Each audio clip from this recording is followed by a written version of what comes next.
folks, welcome to the Night Sky Imaging YouTube channel, and we're back essentially doing the same thing tonight we did last night. No different. Last night went okay. Seeing was kind of, but tonight seeing is forecast to be much better. So far it's looking about the same. But it's a clear sky night, and for that, about all I can do is just say hooray and do backflips and tickle to death that I can go out and play tonight. So if you're not doing anything, come play. Before we get started and go any further than this, let me see where I am. And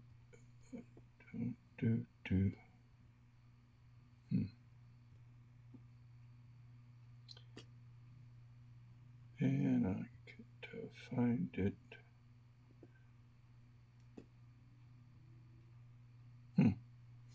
Well, I'll find it in a minute. Let's begin and head over to the moon. And we're currently right smack dab in the middle. I think we're slightly off center, and so let's get the hand controller. I'm closing some windows here that you can't see that are in my way, and then I'll be able to get around. Let's see, west I think is which way we want to go. Let's slow this thing down. We're going 2 times the sidereal rate. Let's just go 1 time. And we're actually headed towards the brighter side of the moon. It's not completely full. It's not totally illuminated. It's so we want to go to the dark side. We want to go to the shadow side because that's where the most contrasty craters are. You never really get to see much when you're looking at a full moon because there's no sun cascading across the craters to give it definition like it is here. You can tell that the sun is going from the bottom right to the upper left because of the shadows that's being cast. And the further we get to this darker side, the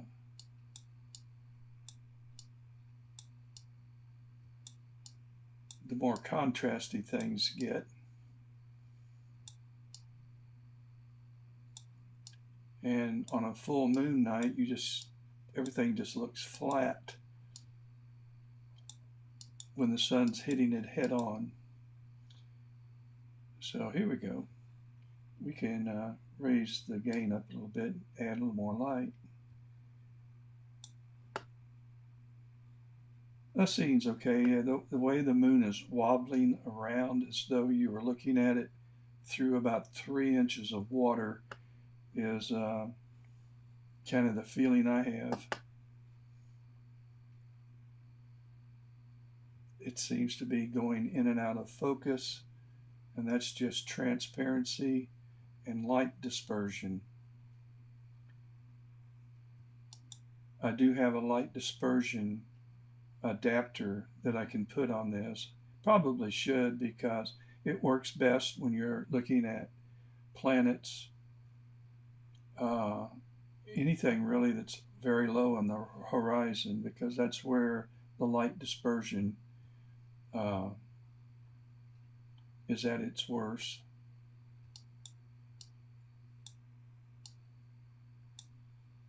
And so let's move around, and maybe we'll see a live meteor smack into the moon. It certainly has been hammered over the centuries.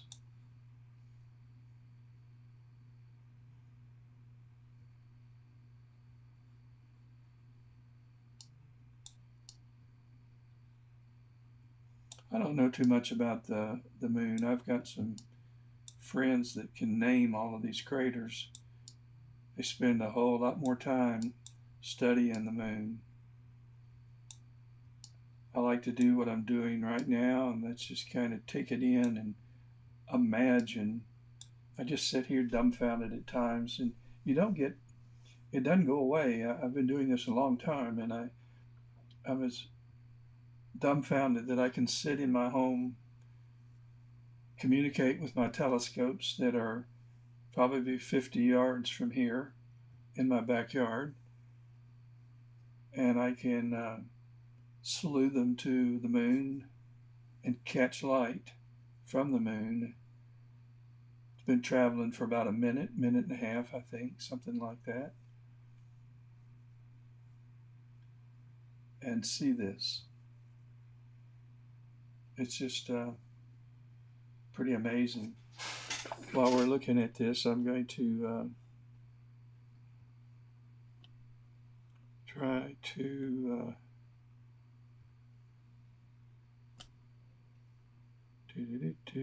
okay.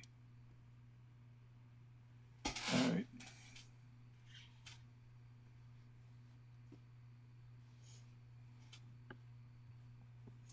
Let's continue to head down.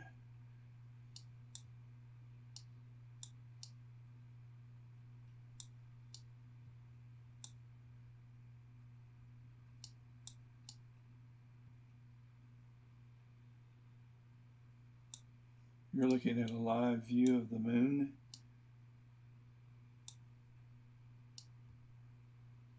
And the seeing conditions really aren't good.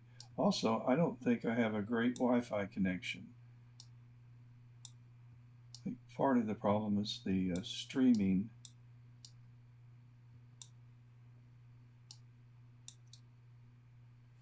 It's getting kind of bright, so let me lower the exposure some.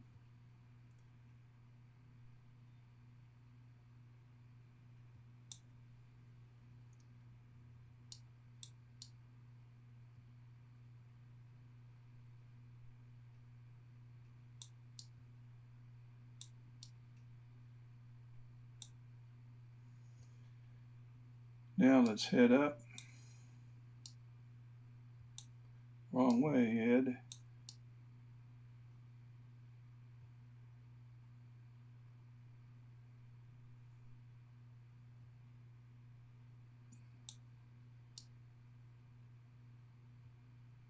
If you happen to see the flag, let me know.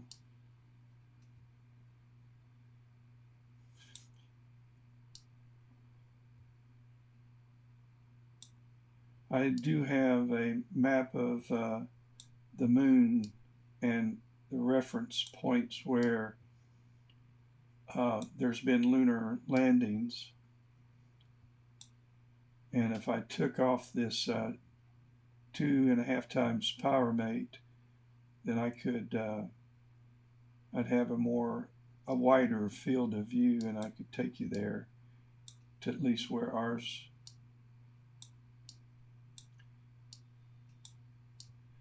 One thing I've noticed about these larger craters, they all seem to have a mountain in the center. And I don't have any idea what causes that.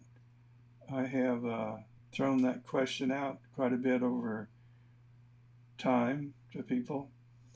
But we'll find a lot of those where you have a huge area. This is probably somewhere in the nature of 100 miles across, 75 to 100 miles across. And so this is a pretty good size mountain right smack dab in the center of this crater. So you just wonder if if the crater was created by a meteor hitting the moon, how big it would have to be to create this size of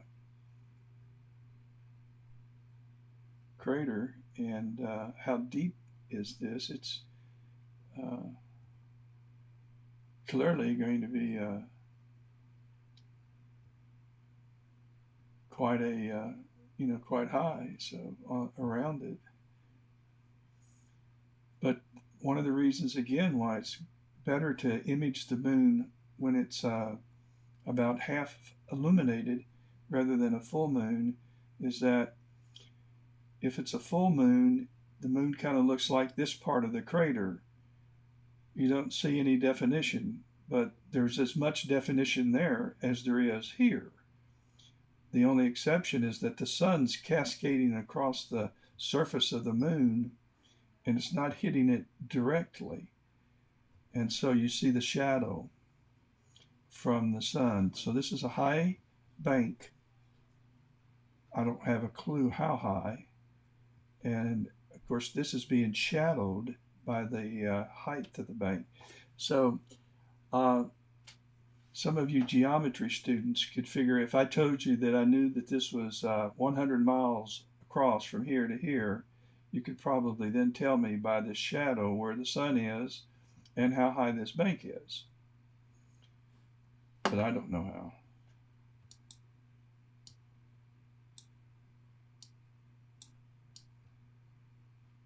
So let's continue our journey. I'll show you some more of those.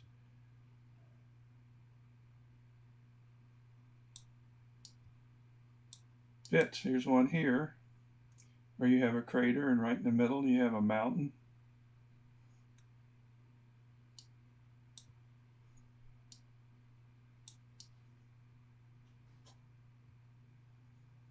And we're getting in the Sea of Tranquility.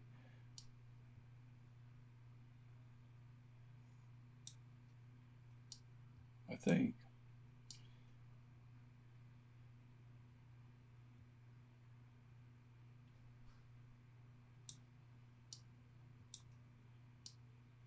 Let's go over here and see.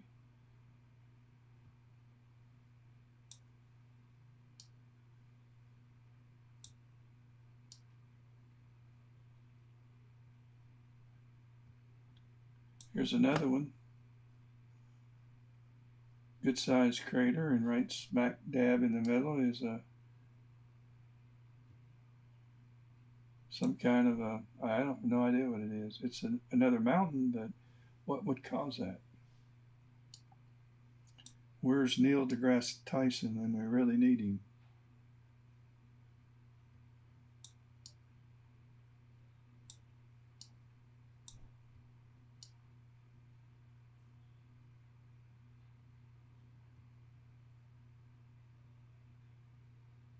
Some mountain ranges.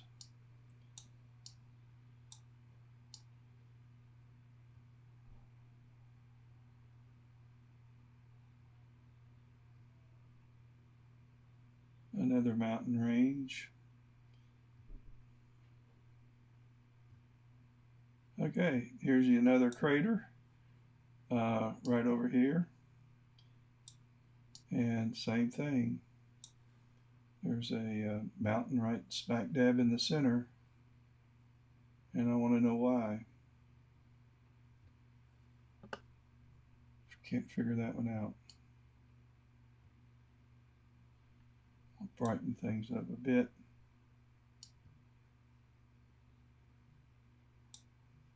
Let's see if that's no,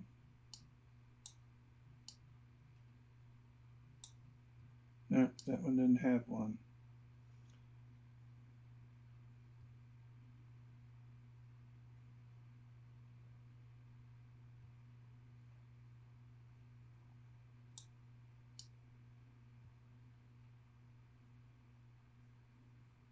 Another mountain range.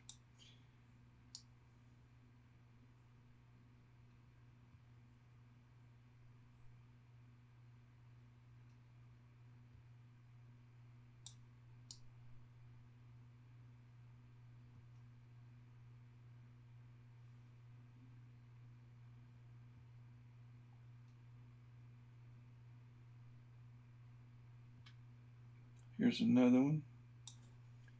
right here.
I'm going to take a picture of this.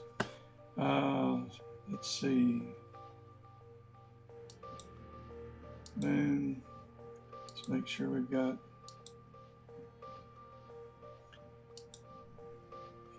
this is from last night, so we want to create a new folder, and 2022-10-06. No, we don't want to do it there. Let's just go to the root and new folder.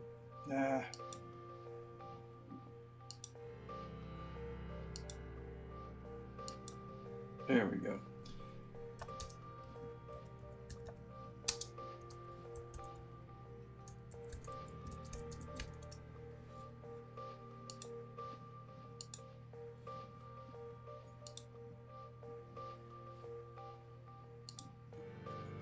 Okay, and let's go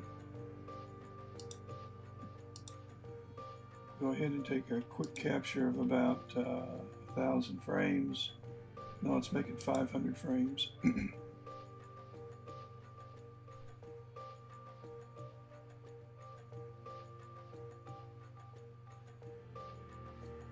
We'll go visit Saturn after this.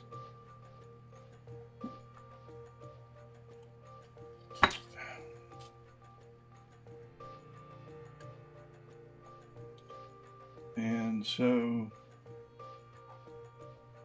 let's do it. Let's go see what's going on in Saturn and start getting some images. Then I'm going to have to go set up the other telescope. So let's, Saturn's real close. So let's bring it up and let's slew to it. So the telescope should move over, and it is. Hope we're close.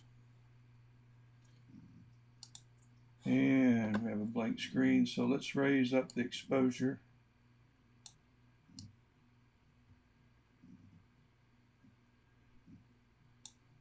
And we still have a blank screen, so we're not centered. So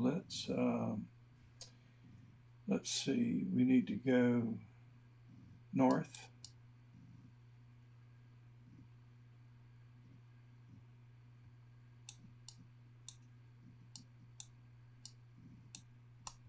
And then east, and that should be, there we go. Let's go east a little, north, and we're up.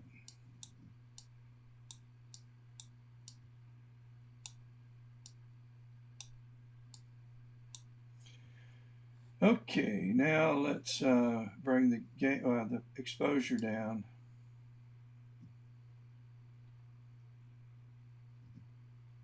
And let's bring the gain down some and bring the exposure back up.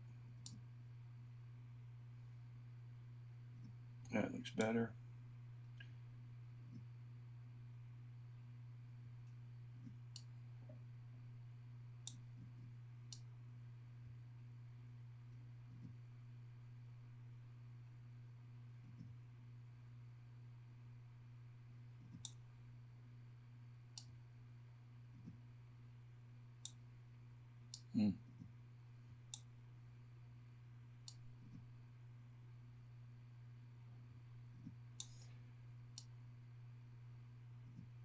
Getting this looking right is going to not be easy tonight. Frame rate is just terrible. So we won't take as many. All right. We won't take as many frames. We'll take more videos. All right. Now we want to try to center this just a little better than what it is. And I forgot which way to go. Let's try north. And another nudge. And then let's bring up our guiding software and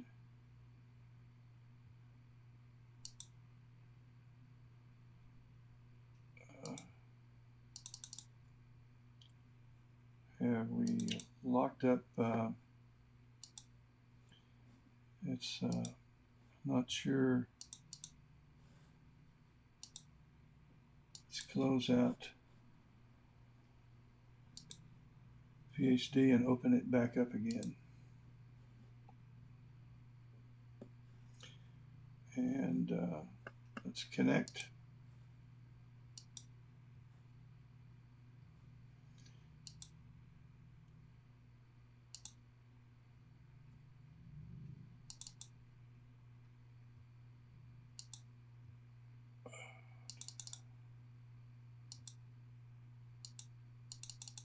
And it's locking up for some reason, and I do not know why.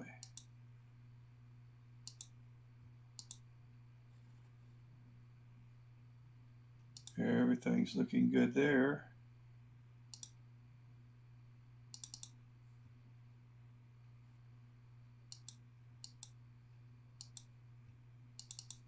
Huh. Well, let's close it out again. We just may not guide. And let's bring it up one more time.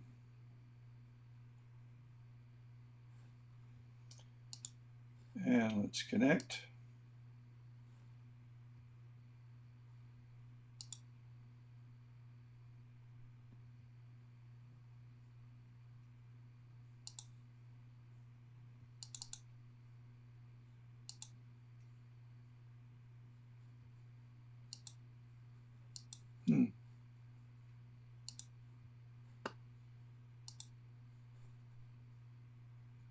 I have never had this happen before.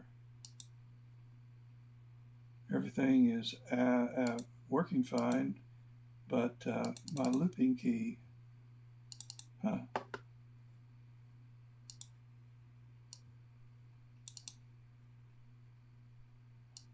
can change the gamma, I can go to the brain. That's crazy.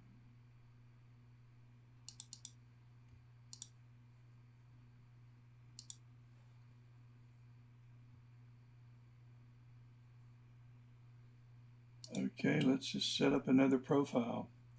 I'm going to disconnect. Before I do that, let me make sure that camera, let's turn that to 2 seconds. Noise reduction time lapse max 5.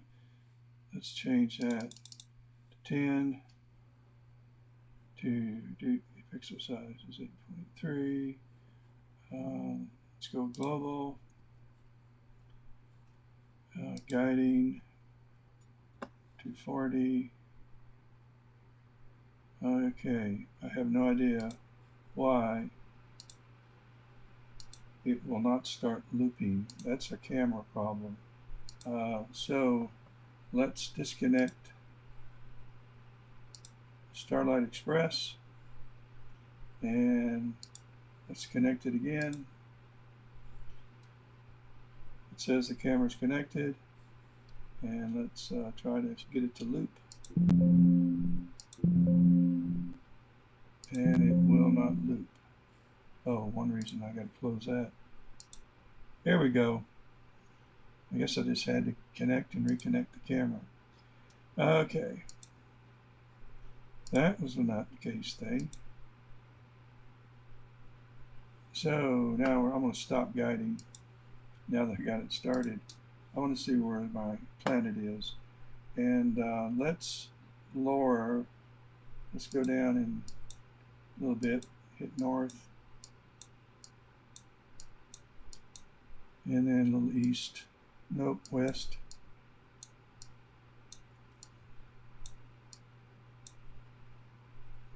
And okay, and then west just a tad.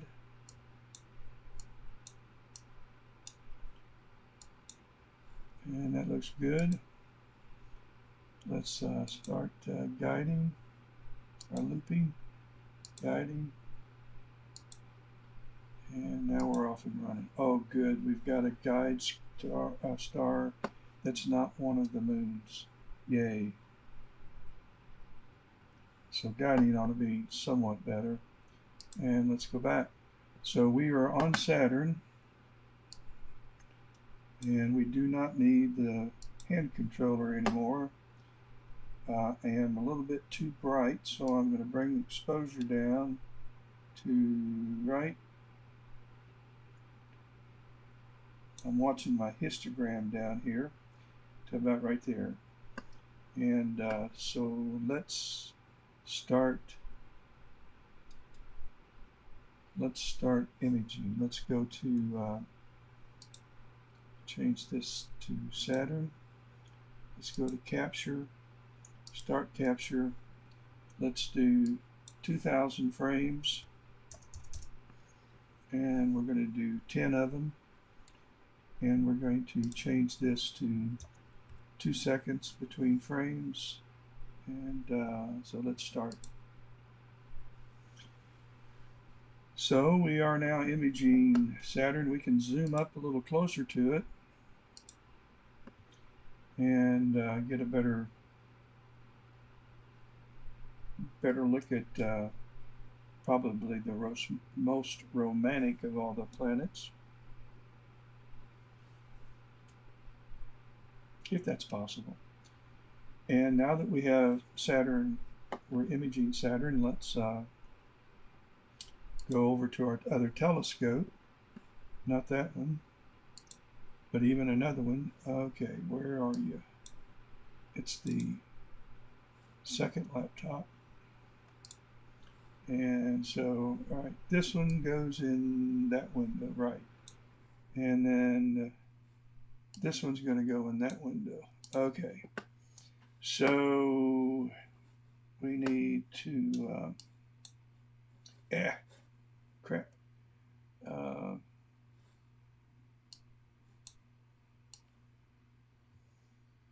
Repositioned everything. I got too many laptops I'm controlling from one main computer, and there we go. All right, let's start looping and make sure I don't have a problem with that. That's the North Star. And let's bring up, I'm not going to be able to start imaging because, like last night, my target will be in the trees. It's awfully low on the horizon. So let's check and see where it is right now. It's about, I'm looking right here where it says NA, and it'll change when I hover over where it's about 26 degrees. And it's going to need to be about 30 degrees, which will be at 9:30. So we won't be able to image this for another 45 minutes. And the reason is that there are trees outside that'll be blocking my field of view. So we're going to come back and visit this at 9:30. But last night I imaged the Heart and Soul Nebula, and I did get what I was wanting to get. I got 30 HA filtered images, and I got 30 O3, and I got 30, and I increased the number to 60 because I'm going to add another 30 tonight of each. And I imaged all night. It stopped sometime around, let's see, what time are we stopping? we're stopped at 5:30 in the morning, so it'll go from 9:30 to 5:30 in order to get these additional 90 images. And I haven't looked through the images. I was going to do that, and I wanted to see if I had enough signal in OIII and S2 to either take more or take longer exposures, but I didn't look at them, so I don't know what I've got. I'm just going to take another 30 of each and hope I can create an image from that signal. I have a feeling I probably need to take at least 5 minutes or 300 seconds OIII, and if not 600 seconds or 10 minutes exposures, but I'll have a total time of around 12 hours invested, 6 hours from last night, and this will be another 6 hours. So 12 hours ought to give me enough signal that if there's any oxygen to be seen, I'll be able to find it, pull it out, and there won't be any problem in pulling out the HA, the red colors, depending on how I map the channels, but I'll probably use the show palette, the Hubble palette, and that'll give me initially an all green image, because I will map the HA in the green channel, the S2 in the red channel, and the OIII in the blue channel. So we'll see. I may play around with mapping and see what happens. But there's nothing I can do until 9:30 here other than go ahead and turn on the camera and start cooling it. So I want the camera to cool to minus 15 degrees below ambient, and I have no idea what the temperature is outside now. It's 62 degrees, so it's going to get down close to 45 tonight, so there will be a lot of focusing going on. My kits are set up to focus, run autofocus every time there's a 2-degree temperature change. I'll show you how I do that. I'm going to go to the control panel, and I'll go to focus and set the focus. And so every time the temperature changes 2 degrees, I can make that 1 or 3 or 4, then it's going to trigger the autofocus program. And I'll autofocus after every filter change. And I always autofocus before the sequence starts. So that's what we'll be doing. And we can close out the control panel. And that's what we'll be doing. So let's head back and look at Saturn. Wrong computer. There it is. And we're continuing our capture of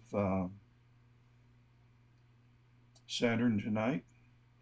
And we're going to image Saturn for our, we'll probably get 30 different images of Saturn AVI files.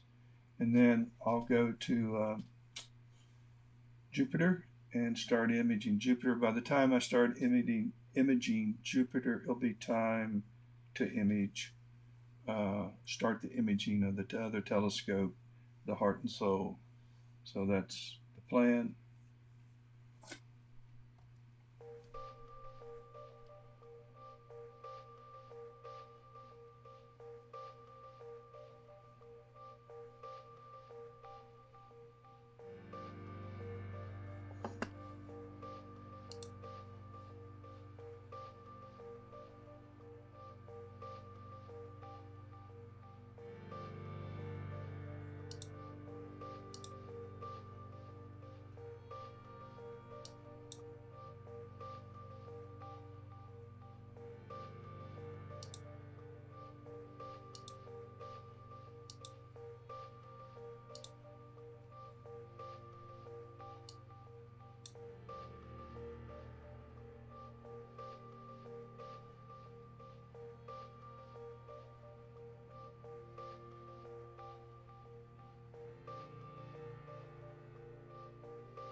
Hi, Mark.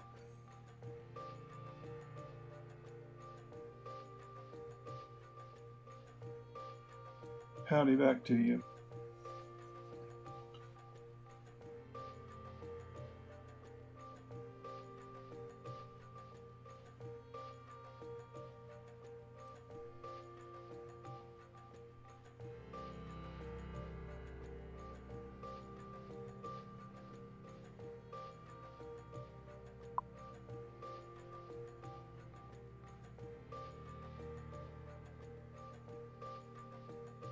Yeah, that's pretty cool.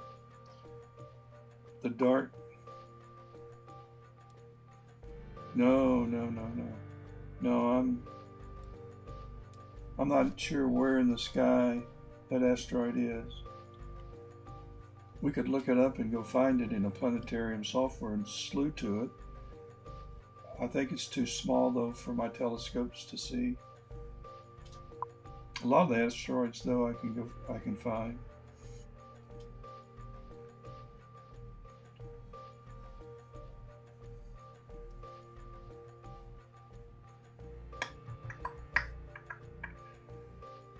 I'm waiting for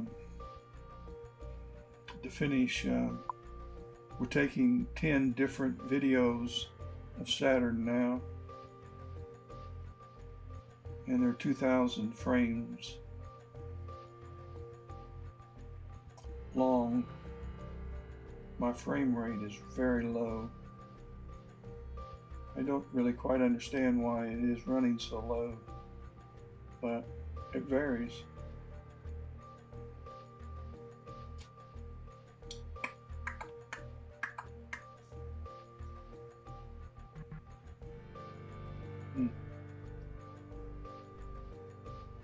I might not have the power. It has really nothing to do with Wi-Fi. It's the it could be the cable from the camera to the hub. It could be the hub. It could be the data cable from the hub to the computer. And they have to be changed often. I go through cables like Sherman goes through Georgia, or went through Georgia. And it's because they stay outside and they get a lot of weather. The heat from the day, although my telescopes are covered up with telegizmo covers, they are covers designed just for our telescopes. But they still get hot. I keep a patio umbrella up covering them. They still get hot in the summer. And they really don't get too much moisture. Periodically, dew, when we have a lot of dew and they're covered up, some moisture can get there, but it's pretty rare. They stay pretty dry. It just doesn't matter, and I'm not taking the cables on and off, so it's not like the connectors get messed up.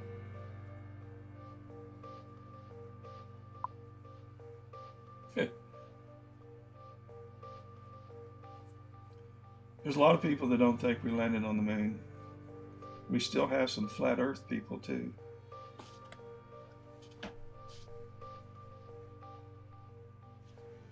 But if the earth was flat, I'd have already fallen off of it.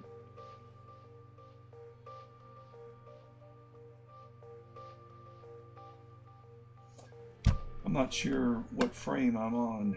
It's we're about ready to finish this one. We're at 1,600 frames and we're going to 2,000.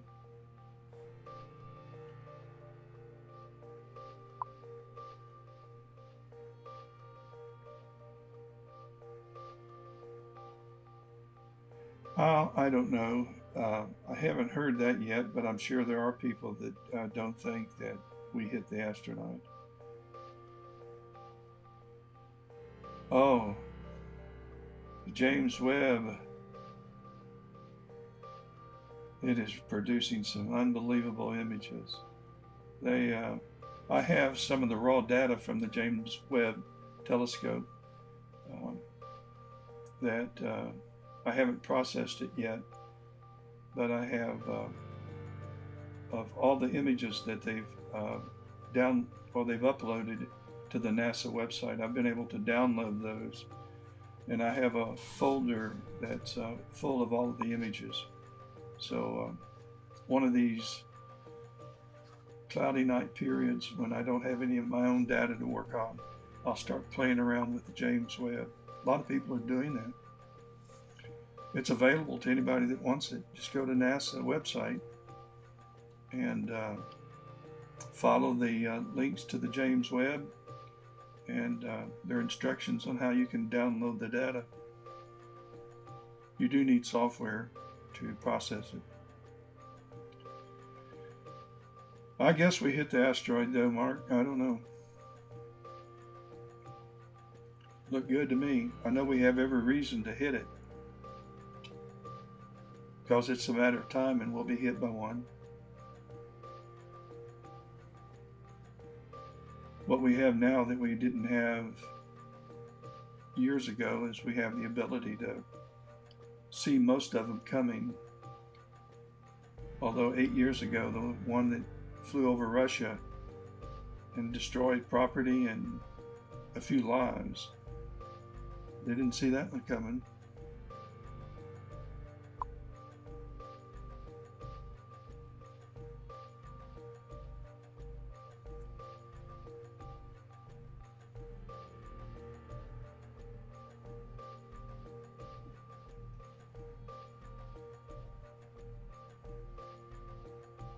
Yeah.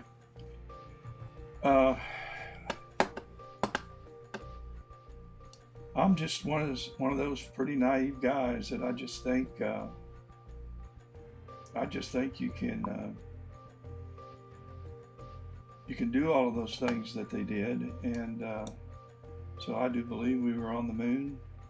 I haven't found the flag yet, but I keep looking. Yeah, you can download the images from the James Webb. You can download the raw data. The actual images are easy to get, but the raw data, I was surprised they would make that available. And so you can download the lights, the darks, and the flats. Yeah, I'm not sure about the flats. The lights and the darks, though.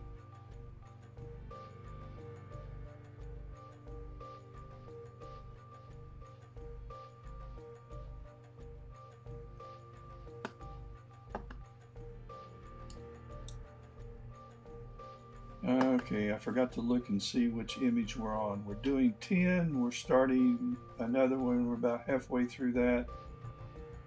We're at 1,000 frames. We're only taking at the rate of 14 frames per second, and that's pretty meager. I'm usually about 25 frames per second. That makes a big difference. But anyway,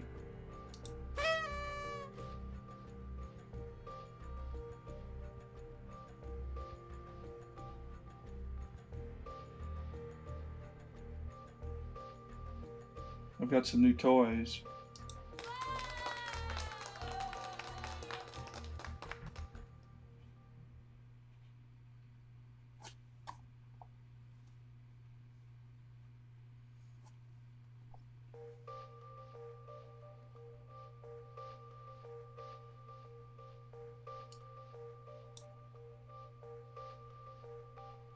Okay, we're at 1900, and we're soon going to finish this.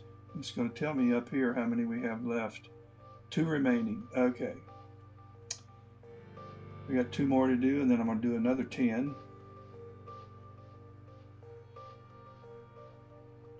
And then I think I may do another 10. Because I think the scene is getting better by the minute.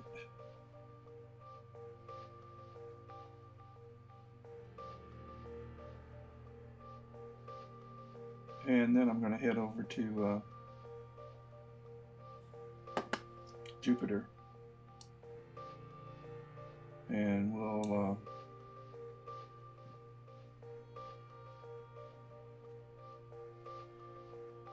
start taking images of Jupiter. Mark, I was serious. Anytime you want to bring your son over, probably since he's in school, it'd be best to do it on a Saturday night or a Sunday night that we have clear skies. I'm usually imaging, but he could come over in the afternoon. He could see this, which is all he would see if he were here. But he could come on over during the day, and I could show him the telescopes and how I'm connected, and I have telescopes right behind me that are not being used right now that I switch out, and Newtonians, Dobsonians,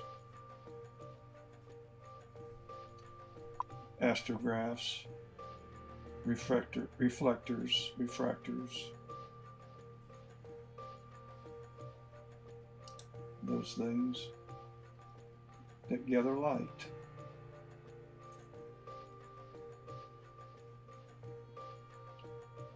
People that don't have hair wear a ball hat, a baseball hat, when they YouTube. I'm rocking in my chair. People that do have hair but don't comb it wear a baseball hat. I'm one of those too. I have hair, I just don't comb it. Just throw a hat on.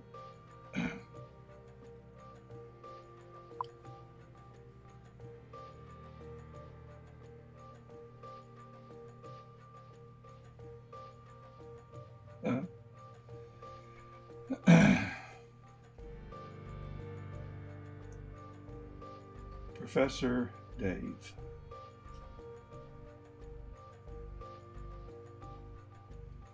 This will be, I think, the last one, and then we'll start it again. I may take 3 sets. I'll have 1 set of 10. I may do 2 more. I'm going to be doing this all night, probably up till 12 o'clock. Not all night, but either until clouds roll in or I get too tired to fool with it.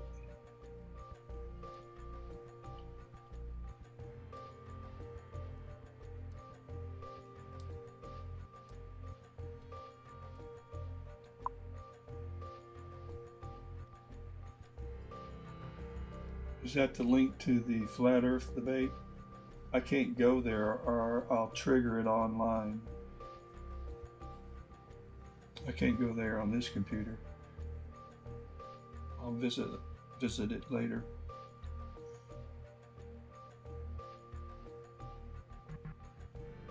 I do get a kick out of people.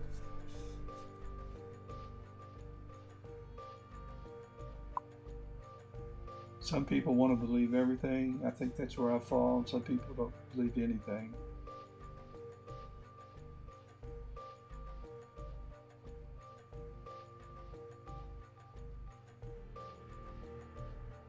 But we're in days where believing is tough to do. We get fed a line of bull every day by everybody. By the left, by the right, by the up, by the down.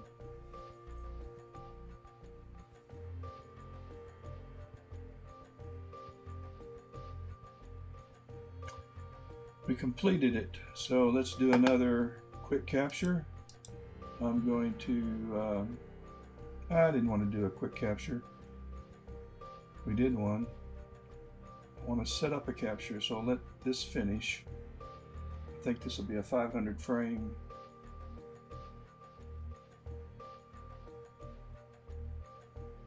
If it's 10,000 frames, I'll stop it.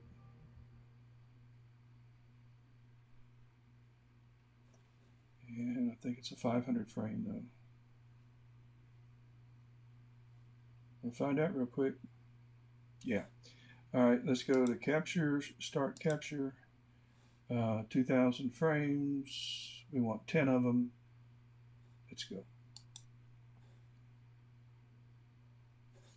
And we are guiding. Oh, Lordy. I have no idea why guiding on this kit is so pitiful. I haven't really paid a whole lot of attention to. I need to calibrate it, but I have not done that. And we've got a decent guide star. It's way over here. Here's Saturn. So I have a guide star that's not one of the moon. I don't think this is a moon of Saturn. Could be. But if it's a star, I should be in good shape. I should be guiding without those crazy corrections going on. All right, let's go back.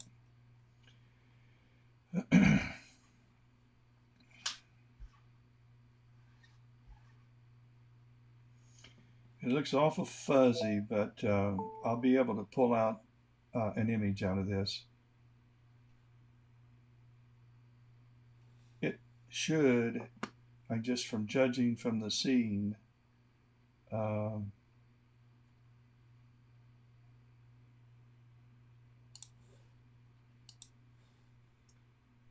let's see, let's go to, and I put one of the Saturns I did a couple of days ago. Where are they, planets? Which one was it? Oh, that's 910. Here's 1022. Or 1021. Oh, that was last year. Here's 9.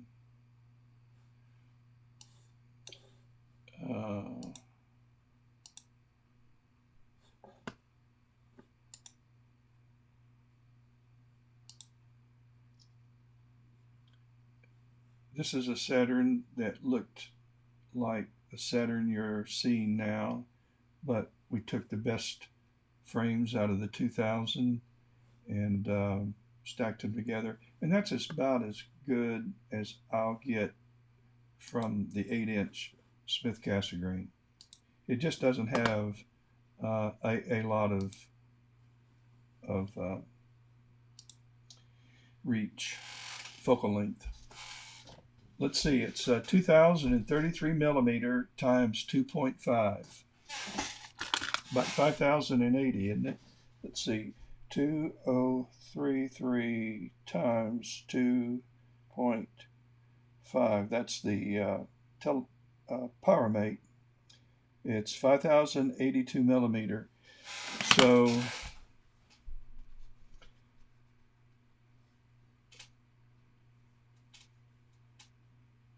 that's what it is.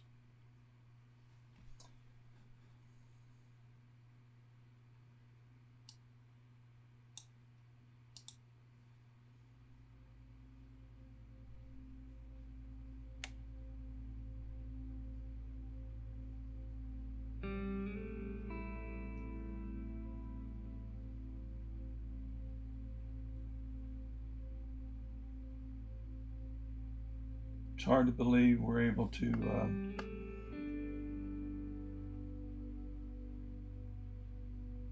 catch all this.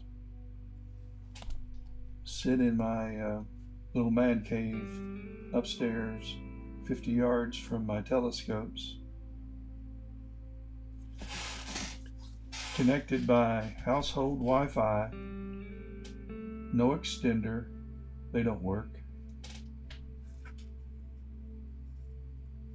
to 2 laptops.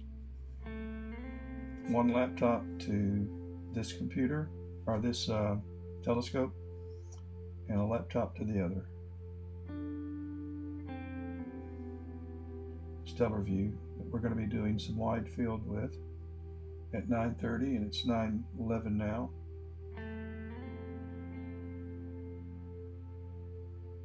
We'll start that one at 9:30, maybe 9:40. It should be over the trees by then, and then some. The lower the target is on the horizon, the worse the scene conditions always are. And that's because you have the heat from the sun during the day that's still spilling into the atmosphere, and it's at its worst closer it is to Mother Earth. So you have the thermal stability issues. You have vapor transparency issues.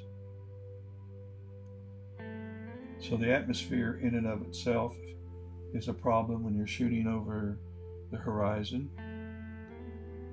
or close to the horizon. And then when you start going towards the zenith straight up, that's where you get your best seeing, but you also have to deal with the jet stream. And that can work, or that can be anywhere from, say, 5 meters per second to as fast as, say, 90, 100 meters per second. That's flying.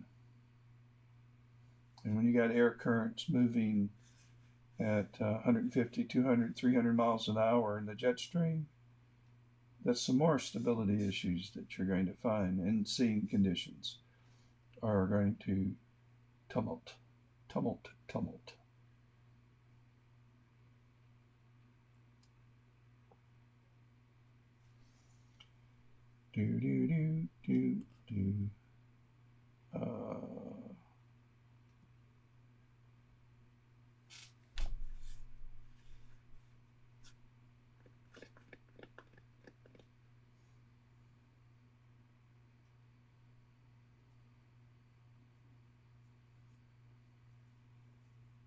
We have 7 remaining, 3 down, 7 to go.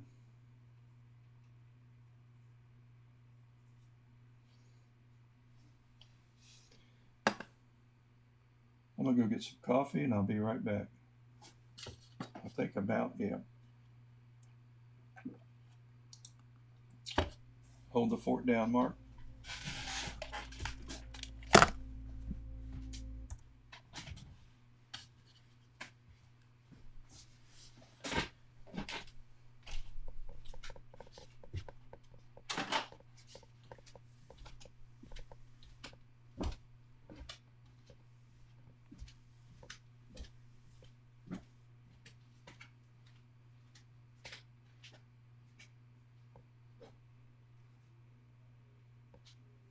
Taking the coffee question.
All right, here, tidy.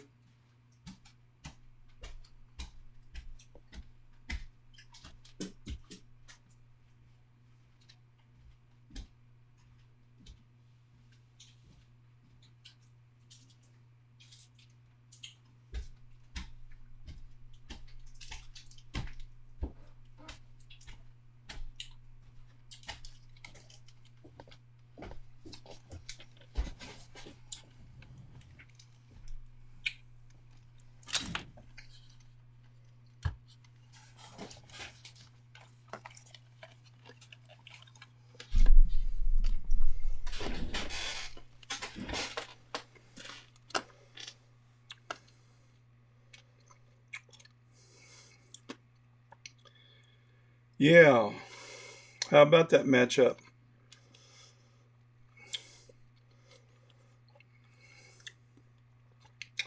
How's that going to turn out, Mark?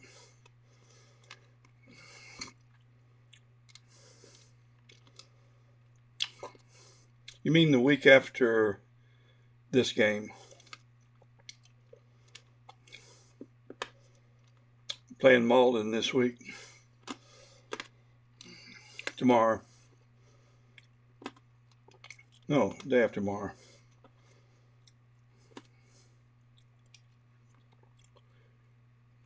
It just hit me.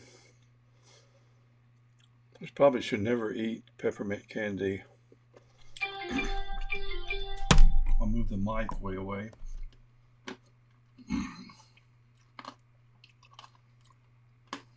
That was a good game, wasn't it?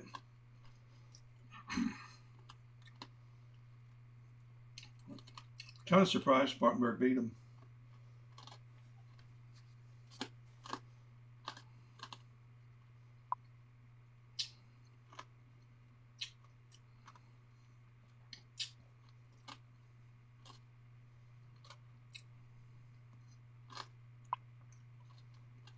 Yeah, there are two good teams. Region 2-4A, with the exception of who we played last week, they're all good. Region 2-5A, not 4A.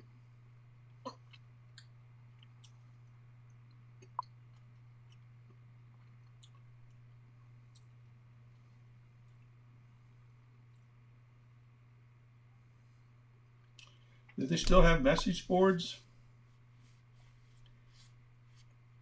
Do they still have message boards?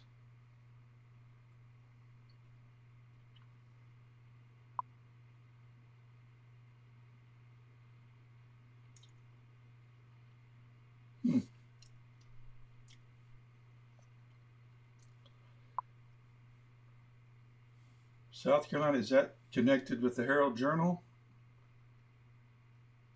South Carolina Prep Talk?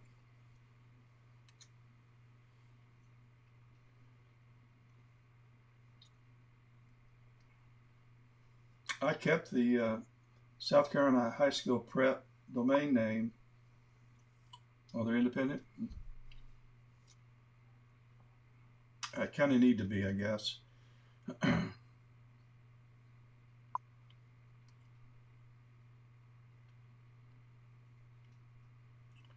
Yep, and they need moderation.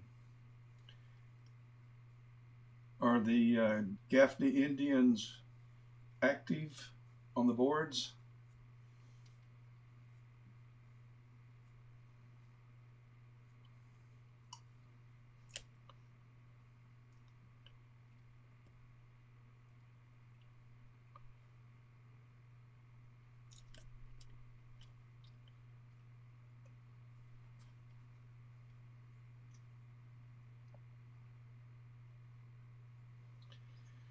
Okay, we have 4 remaining on Saturn, and then we're going to,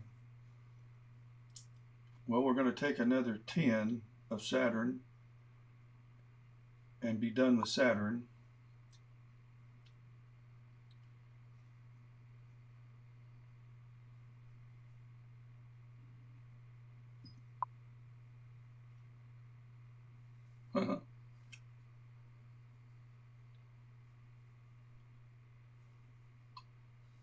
Does Pickering get on anymore? I haven't talked to Dave in a long time.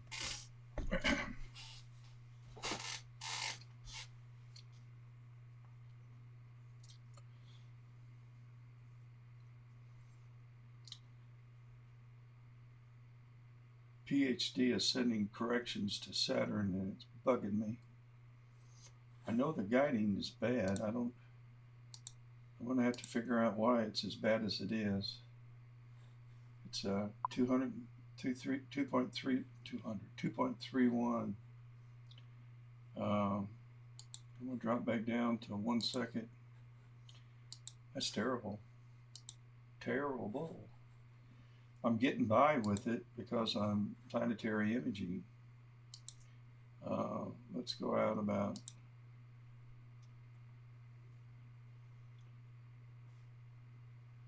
125.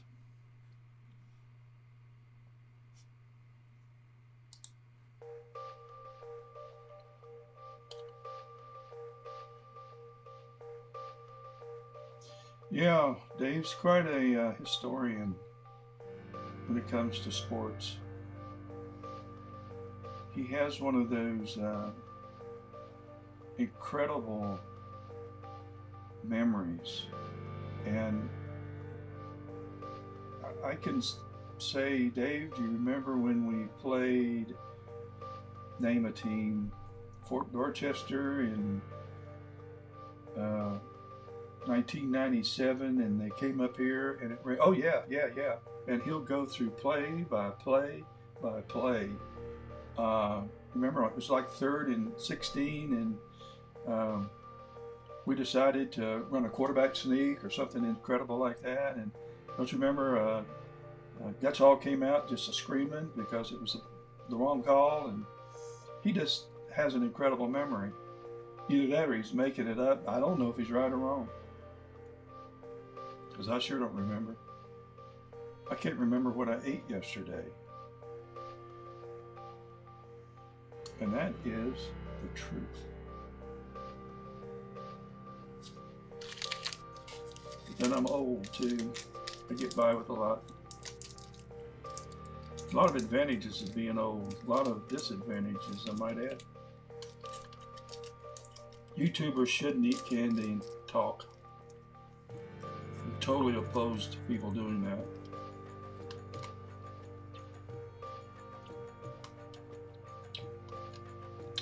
Yeah, he's a little, yeah, you're probably right.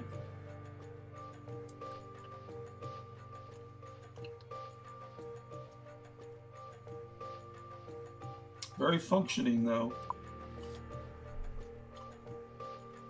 Yeah.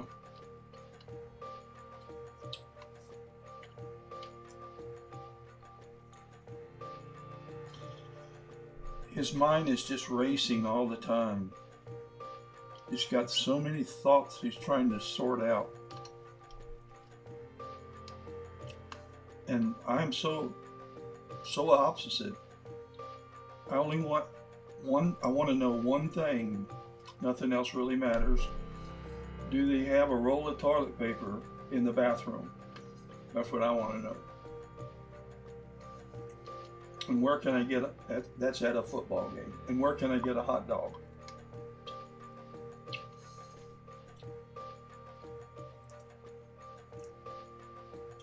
Do the bathrooms have toilet paper? And where can I get a hot dog? And don't have to stand in line forever. My two big questions about a stadium.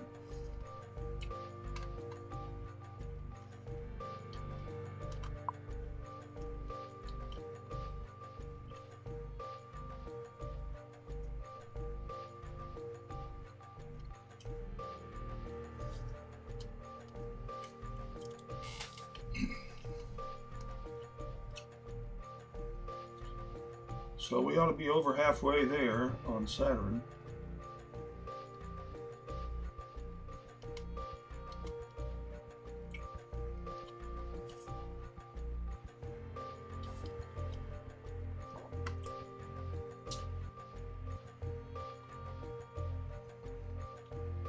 Do you know what the name of that asteroid was that we shot the dart in? Phoebus? I don't know what it was. I'm trying to remember. Was it Phoebus or something like that?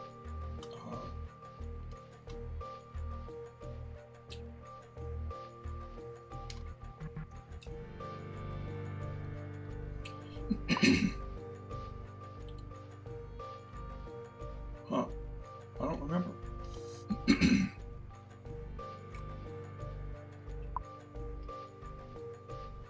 Is that what it is? Diotimus?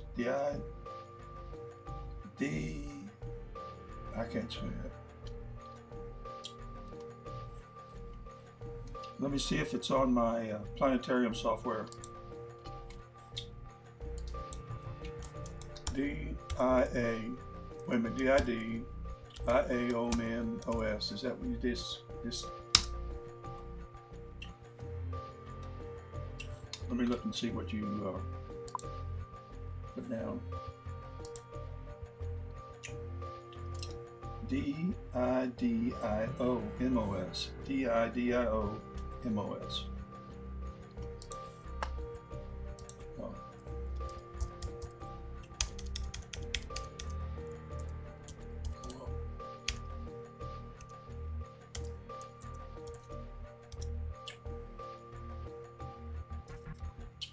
No, it's not on here.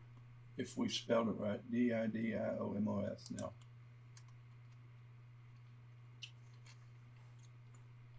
I could do an upload of asteroids though, and it would probably populate. At any rate,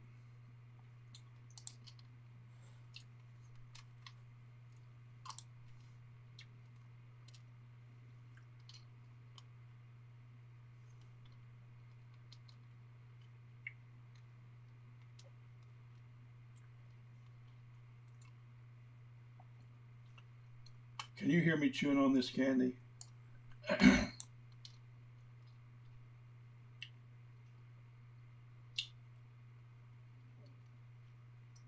Because it's coming through my earphones. Oh, Dimorphos. Okay, yeah, that makes more sense. Good.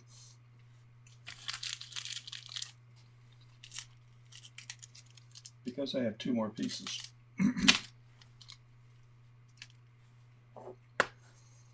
Okay, let me see. DIMORPHOS.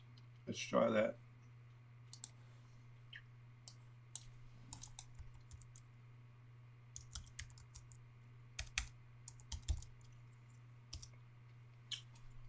No. DIMORPHOS. Is that what you did? Said? Yeah. No, it's not. I haven't done an upload though of new asteroid finds or meteors or anything, or not meteors, comets in a while. I need to do that, update my database. It might be on, I doubt it. It could possibly be on this planetarium software program.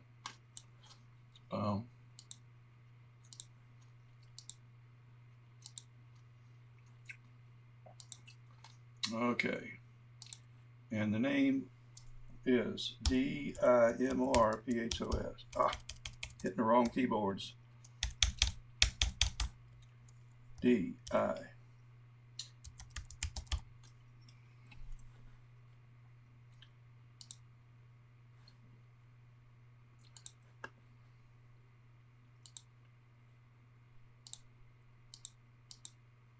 Well, I don't know what an object identifier is. I don't have any up here.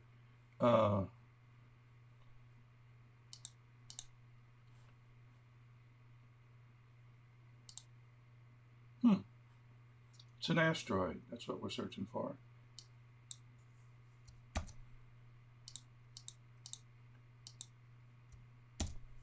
Well, that ends that. Let's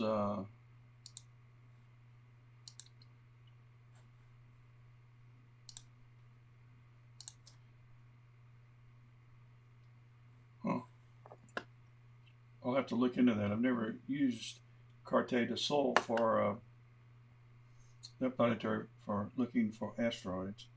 But at any rate, let's go back and see where we are. I'm losing track. Oh, we are going to be cranking that up. Let me get back over here to Saturn until we're done. So we finished that 10. Let's set up another 10, and then I'm going to go start the other telescope now. And by the time I get that imaging, this should be close to done, and then we'll go to Jupiter. That's the plan. And we'll stay on Jupiter imaging it the whole time we're imaging IC48, or as long as I'm going to stay up and do this live. So that is and will be the plan.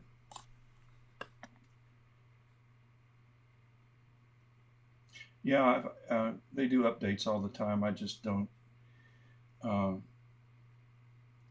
unless there's something I really want to, that I know is new that I want to find. I'm not inclined to update it. It's just not something I'm thinking about doing, because everything I image has already been updated or it's already there. So it's when like a new comet is coming in. Well, there isn't a new comet. It's just they're all in the database, but like this asteroid. And it's probably in there somewhere. It may be another name I need to search by. But in case it's like brand new, then I don't know. And I don't know that it isn't. But at any rate, let's go over to telescope number 2. And let's start this. Let's bring up the plate solving software and let's slew to the target. And we should be headed in that direction. Here goes the telescope up here. And so it's on the target. Let's go back and center it on the heart and soul. And now it's going to take a picture.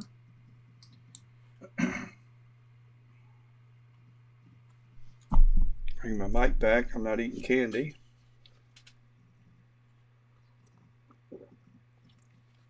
Gosh, my wife makes good coffee.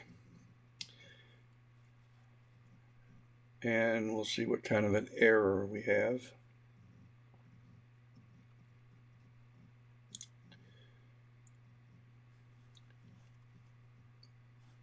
Oh, we're way off. We're 3,200 pixels off in right ascension, and we're 700 pixels off in declination. Well, we had a jet just fly through my field of view. I remember from last night that we're in the flight path of jets. Now it's going to move the telescope to correct for this error, and it should be pretty close to being centered with this next. We're still off 121 pixels. We're closer in RA and 5 in declination. I have this set up so that my error won't be any more than 50 pixels off total. And we should be right there now. Come on, come on, come on. Yep, we're declination, we have no error, and we're 29 pixels off in right ascension. That's fine. So my target is centered exactly where it was last night in the sky. And let's go ahead and run the sequence. And now it's going to do a focus. And I'm going to go ahead and find some guide stars while I'm waiting. It's going to do a slew to the target. It's setting the HA filter over here. And now it's going to focus. And that's what we're going to be imaging. It's going to defocus first and run through the focus routine.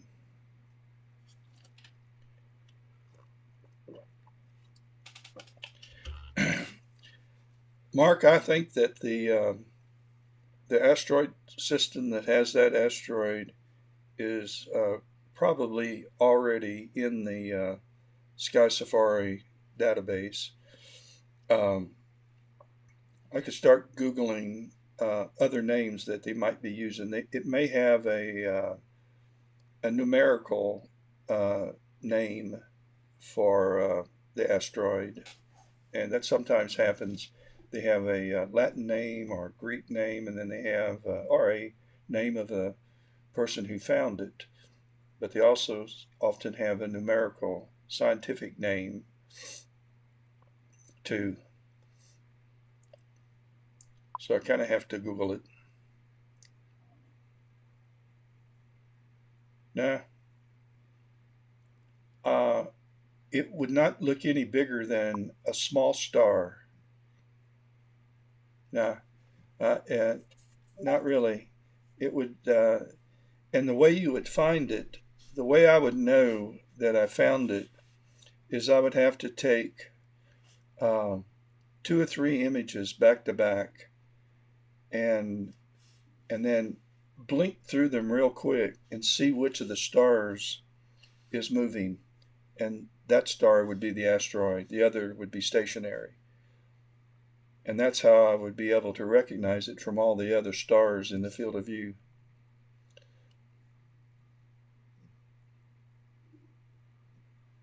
And then all I'm going to see is something like a small star, if I can even get light from it with my telescopes. It's an awfully small target. Yep, sort of like we discovered planets.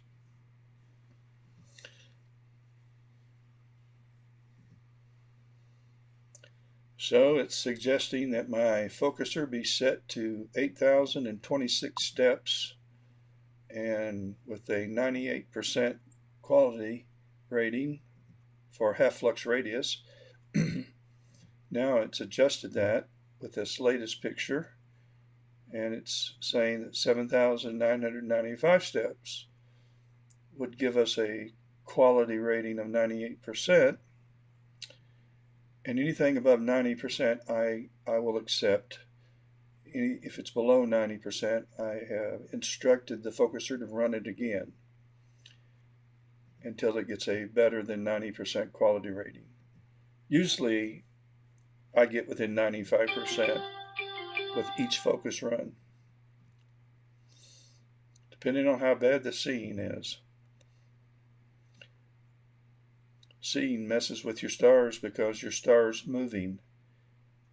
They really aren't moving, but they look like they're. When stars twinkle, that's evidence that the seeing is bad. When they look like a point of light and they're not moving, that's good seeing conditions. And I'm saying the word seeing like S-E-E-I-N-G.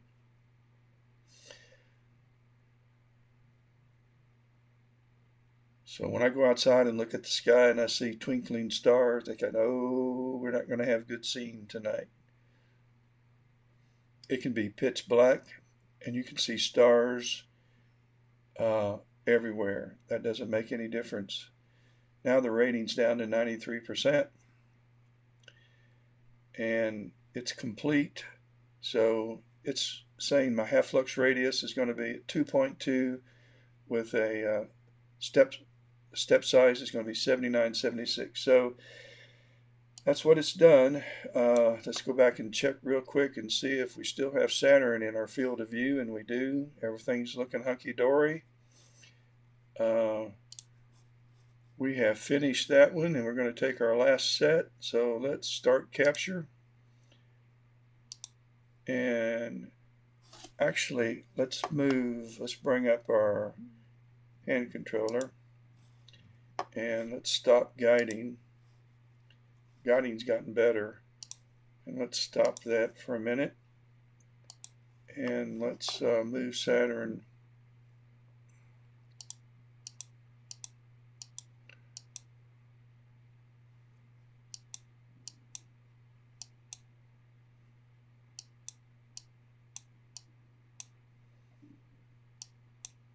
Get it centered again.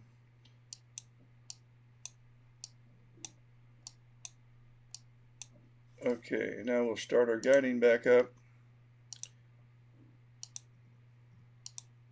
And we're off and running. And let's go back and set our sequence up. So we're going to go Saturn 2000. We're going to do 2 frames. All right. Now we'll head back to the other telescope, and we've already started the imaging. We're at 196 seconds. So we'll wait for this one to bring its first image in and see what it looks like.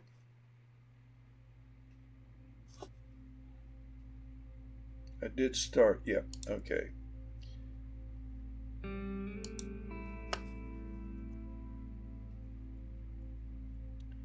Wandering stars. Yeah.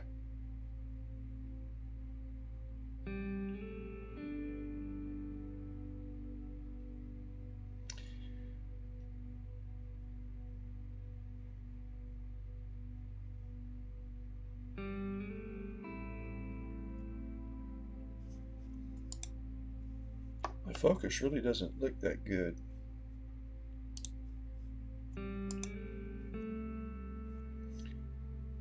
My guess,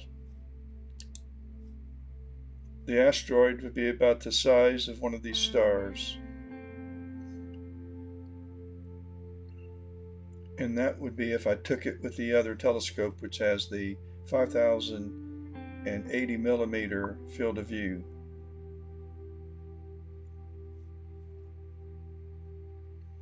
Yeah, I did know that. I didn't know the story, but you told me. I'm happy for you. Very.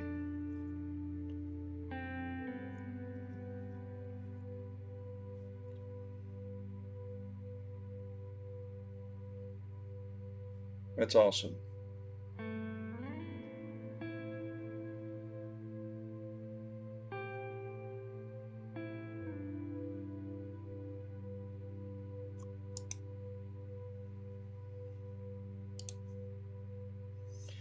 We're down to 78 seconds on our first image, and we're going to take 30 HA tonight, and this will be our first HA image.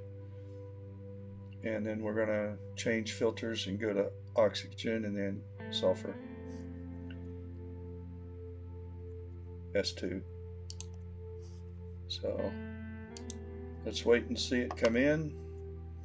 50 seconds and counting. I'm looking down here. You're not going to see it unless you're on a computer. It's too small for a... Is that a link to your story?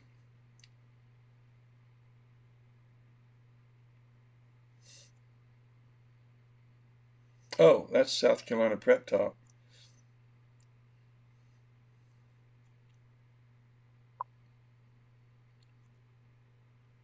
No.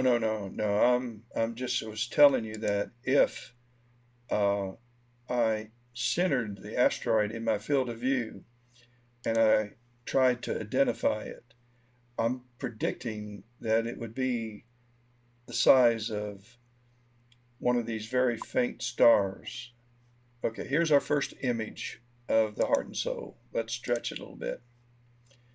So, looks exactly like the first image we had last night, kind of washed out a little bit, and that's due to shooting very low over the horizon. And as the night goes on, the sky will look, there'll be better signal to noise, better contrast, much better contrast. So the more our target is elevated in the night sky, the better. Okay.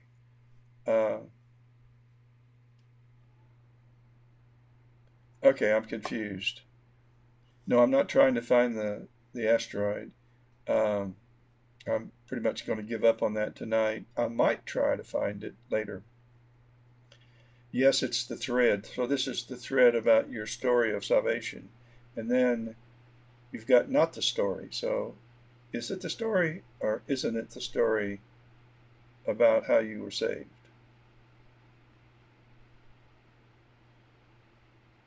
Let's clear this up here, Mr. Mark, because I'll go read it later on.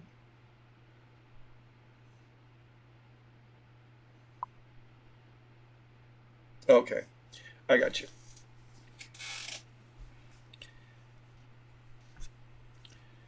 Well,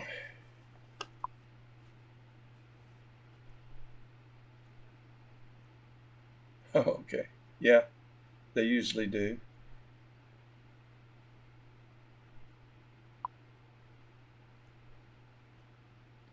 I'll have to do that one day. It's about the only time I listen. My family is made up of all talkers. We all talk. We laugh. We we laugh because at each other because we're all guilty of when none of us listen. We just wait for our turn to talk. Try to find an opening. Got a large family. You have to fight for talk room. I was telling a fellow astronomer that's from Australia, and he was telling me about the terrible weather, and I've seen it on the news that they've had. And we were talking about Ian and Ian, the hurricane, and the damage it did, but we weren't. We had very little anything. Some rain. Our power did go out for a couple hours on Saturday morning of all times, and that's when it kind of quieted down. And we had some nice wind gusts, but it wasn't much. Let's go back and check Saturn. Everything's working here.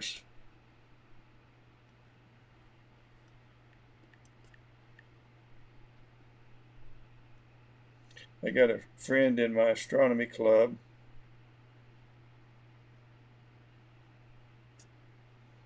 that's got him a new telescope. Oop, I hit the wrong key. There we go. Saturn's looking good. The scene conditions have gotten better. I'm kind of excited because I can make out the band. If you're using a mobile device, you're not going to see this. If you're on a computer, you will.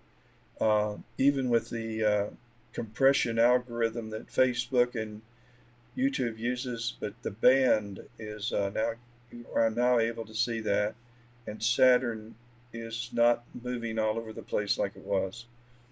I even have some rings that I can see in Saturn, so I'll be able to work with this. I'm glad I continued imaging Saturn. I'm sort of somewhat inspired to take a few more after this too, now that I see the oh, let's do this. While I'm waiting, let's bring up WinJupos because I'm getting ready to go and image Jupiter, and I want to see what I'm going to be imaging. So let's go to celestial body. Okay, Jupiter selected. Let's go to the Ephemerades, and real time right now. Oh, awesome. So we'll be able to image the great red spot as it crosses the face of Jupiter night. That's great. Let's stay with this and see if any of the moons show up. What time is it now? It would be 1:30 our time. I won't be up then. So from now, let's see what time 12:30 is. Okay, from now, yeah, I'll be able to get the great red spot all the way across Jupiter. So what I plan to do now is do a time lapse of Jupiter. So yay, that's great. So now I'm looking forward to heading over to Jupiter. So I don't know that I'll do another, um, I don't know if I'm going to do another 10 of Saturn, although the scene looks awfully good. I may have to.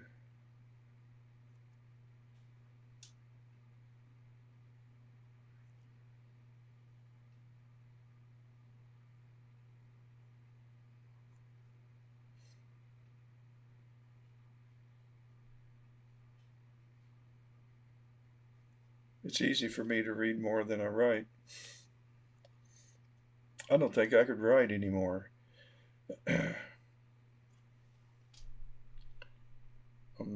We all have used the keyboard. picking up a pen and writing a letter is just not something you do.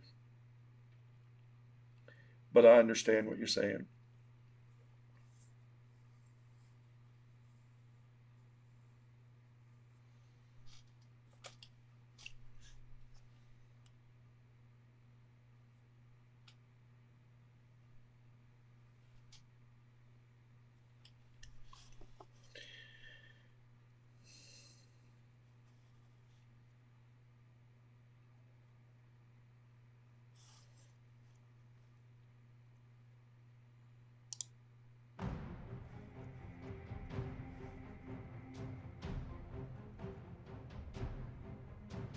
Oh, that's a dramatic song.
Yeah, the seeing conditions have gotten a lot better. I'm tickled.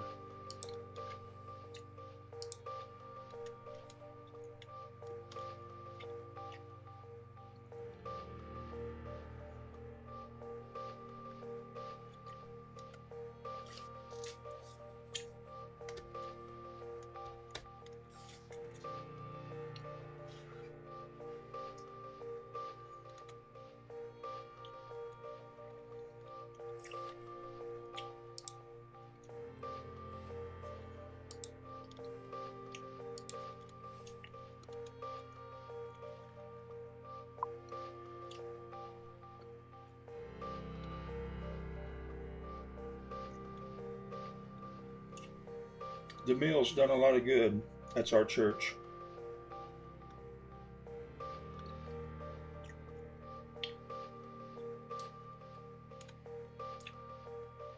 Awesome.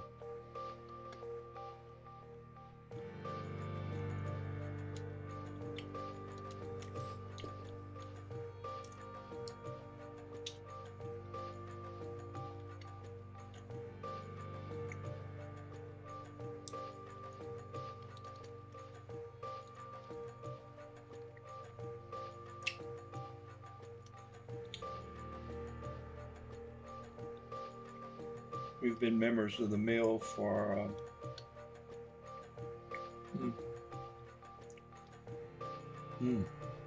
I think before DJ came.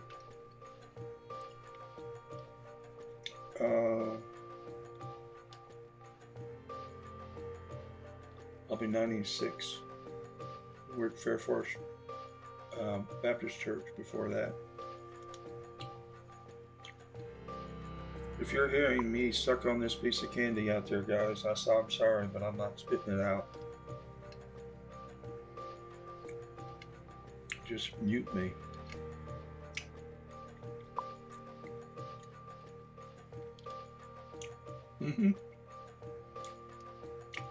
I know who he is. It's gotten so large, the church.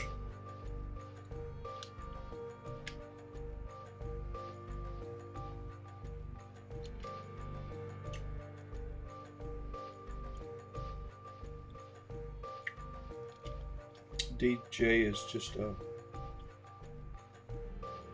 he's just unbelievable. He has clearly been anointed.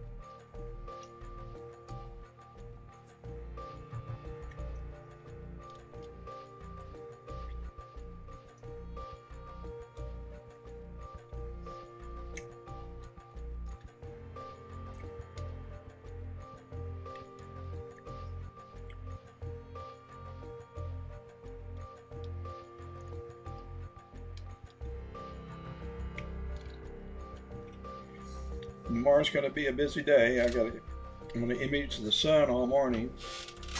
It's terrible being retired. I'm going to image the sun from probably 9:30 to 1:30. Then I'm going to cut the grass. If I look like I'm having a spastic attack, I'm rocking in my chair.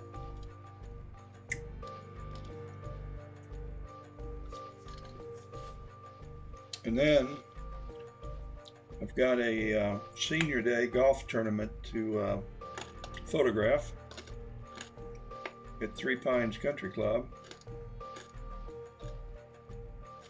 Then I'm headed to the arena to do a volleyball game. And then I'm going to go do some football as the freshmen and JVs host Malden. Then I'm coming home early. I say early for me, about 8 o'clock. And I'm going to boot up again because we're supposed to have clear skies.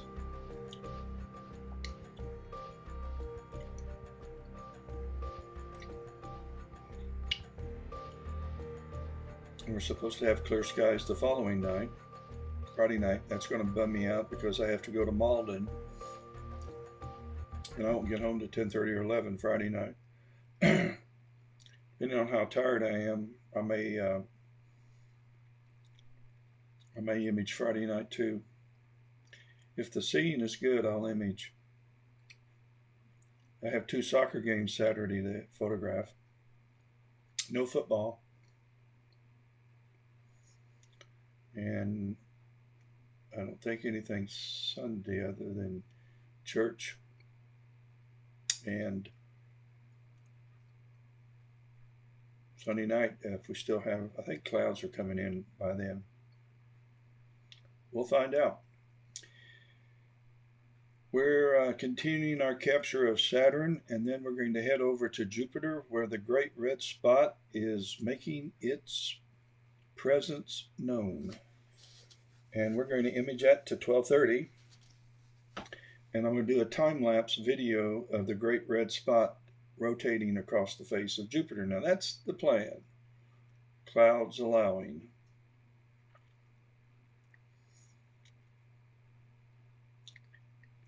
And that's the operative word, clouds allowing. Last week at this time, it didn't look good, did it, Mark? It was already pretty windy by Thursday of last week.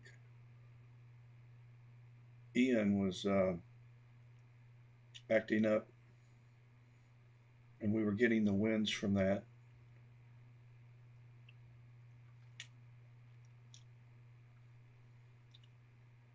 Friday, though, was the real kicker. Yeah, it was nasty last week. And I'll tell you, if you went to Anderson, I didn't go, but I have some friends in astronomy, astrophotography in Anderson, and they said they had nothing, just very little rain, and the winds were negligible. And that's 60 miles away by the way the crow flies, and to the west of us, and southwest of us, and if you went to Gaffney, you were fighting massive winds up there. And Charlotte was under siege. Our next door neighbor went to Raleigh to have dog sit, and she said it was a disaster. She lost her power, and they didn't get it all weekend.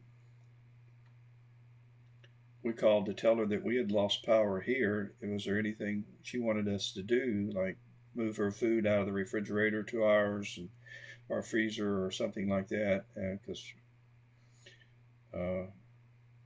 my wife puts these ice packs, and we do have a portable generator to run our fridges with. And she said that they were out of power there, but that didn't last but 2 hours. So we lost power for 2 hours.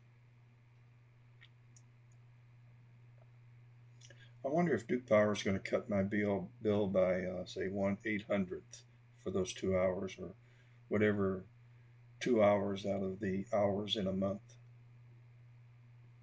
I know they just count kilowatts.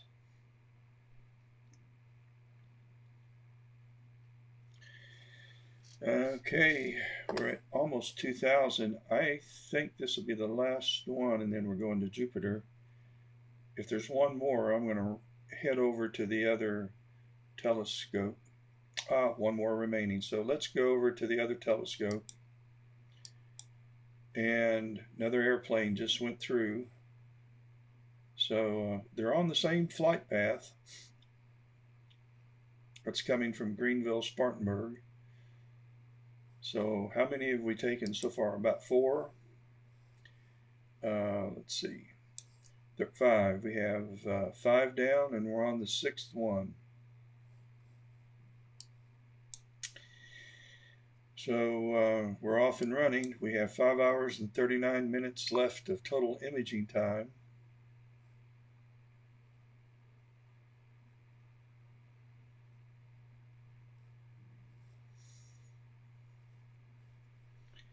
And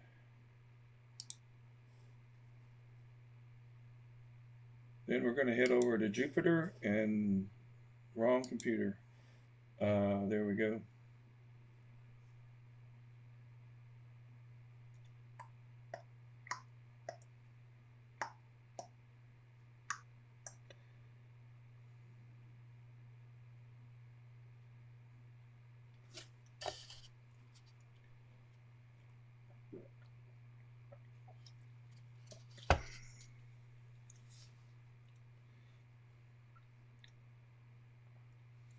I made a comment last night I should have never made. I drank a lot of coffee all day and night, more than anybody should. It's one of my vices.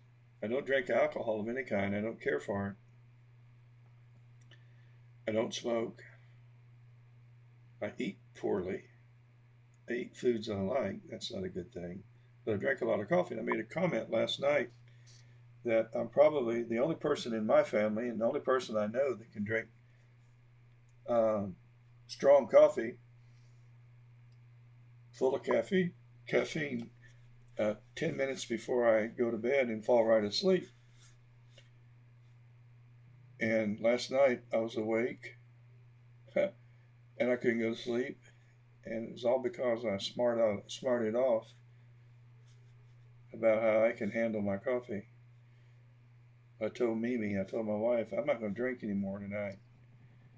2 hours ago, before I started imaging. She said, "You want me to put a pot on?" I said, "Nah.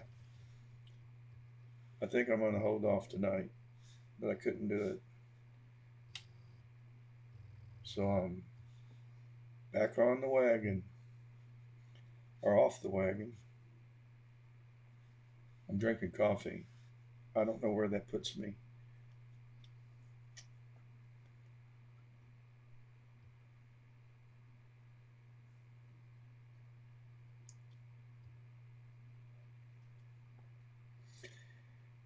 My wife could write a book on "I Told You So." That would be the name of it. And it would be accurate. Ed, I told you so. I know. My dad told me right before I said I do, and we did, he said, practice saying these 3 phrases. Honey, you're right. I was wrong, and it'll never happen again. Or, I'm sorry, you're right. I'm sorry, and it'll never happen again. That's what it was. And that was it'll be 55 years in March we've been married. I think it was pretty good advice. He also said you can't borrow yourself out of debt, eat yourself skinny, laugh yourself happy, or drink yourself sober. I think he had it pretty much right on. In fact, he wrote that in my Bible. Seriously. And he gave me a Bible as a wedding gift. So you can't Eat yourself skinny, laugh yourself happy, drink yourself sober, or borrow yourself out of debt. I guess it's pretty common. This really is an astrophotography website, not a philosophy site. But when you get all this downtime and you're waiting for, oh, it finished. Okay, so I got caught up in my dad's wit that I forgot what I was doing. So yes, let's go hit Jupiter. So we want to bring up our planetarium software, and we got Jupiter in our already set up. So let me stop guiding first, so it won't start making a lot of noise. And let's go to Jupiter. And we're going to slew. And here we are here, and we're headed over to Jupiter.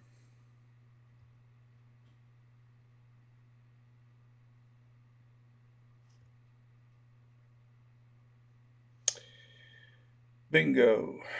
And let's hope we're close. And we're going to start guiding our app up again. Start looping. And let's find our crosshairs. Bullseye. We're not quite there yet, so we're going to need to move west.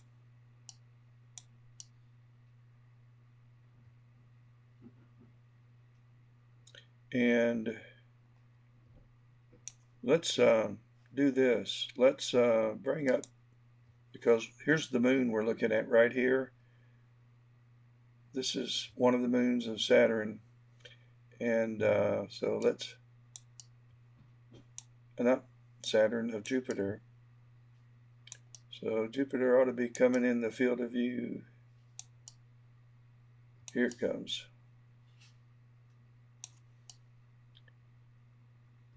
And it's overexposed. And the reason is that I've got the same exposure settings I used for Saturn. And, oh, come on, give me a break. And Saturn's not nearly as bright as Jupiter. Let's pick that down some. And let's see, we were going, let's bring it. And it's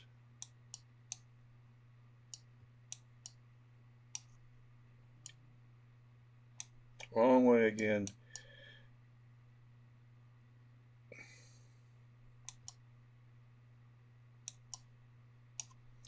All right, now west a little. Let me get my guiding started, since we have it centered.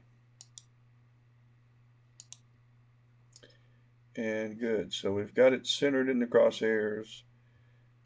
Let's get our exposure right. We can bring the gain down some, and we can bring the exposure down a lot. All right, here's the great red spot right here. So bingo, just like the Ephemerides said, we got the great red spot and Saturn. So all right, let's set up a capture session, and let's make these 5,000 frames, and we're going to do 20 of them. Let's do 10 at a time, because I'll probably have to recenter Saturn. And so let's start, and we'll cover 10 at a time. I think it's going to be turning out pretty good. So my plan, over the next 3 hours, Jupiter, the great red spot, will move across the face almost completely. So my plan is to image it that entire time. And then what time will that be? 10, 11, 12, 1. No, I won't. It won't be that long. 12:30, I think, is when it's going to be about right here. So I'll image until 12:30, and then I'll make a time-lapse movie of those videos showing the great red spot as it crosses the face of Jupiter. That's the plan. Okay, let's enjoy it.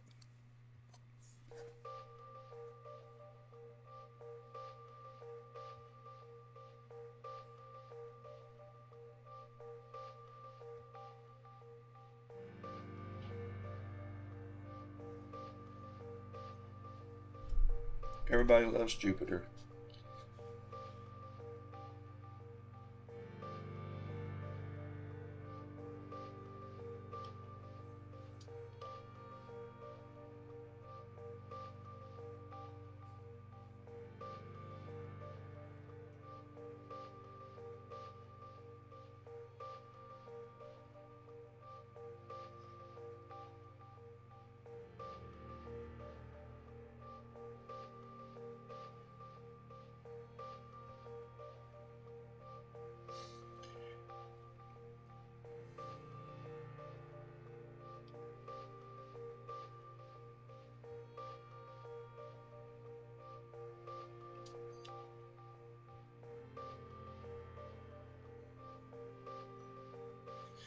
Took some images of the moon earlier tonight. We've nailed down 10, 20, 30, 40 videos of Saturn.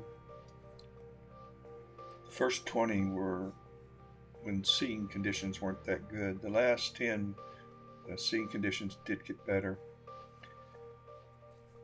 And Jupiter's looking pretty stable right now.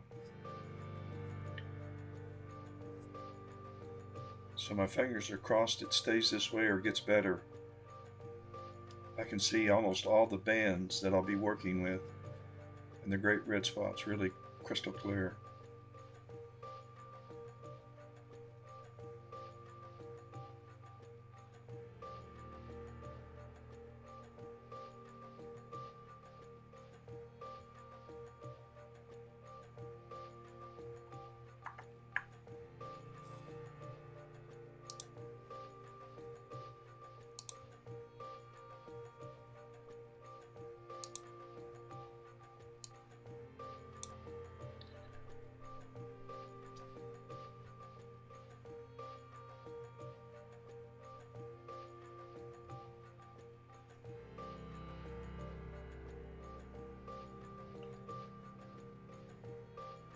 Yes, Jules, it's from my telescope.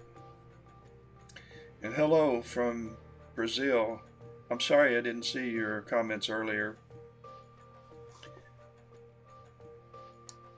I'm going back and forth from Facebook to YouTube, and my software, streaming software, is supposed to put them all on one comment section, but it doesn't always do that. So glad you're with us. How's the weather down in Brazil?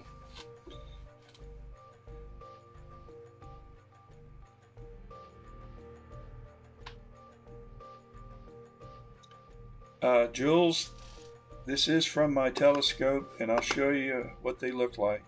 I've got some cameras outside, and I'll bring one of them up here.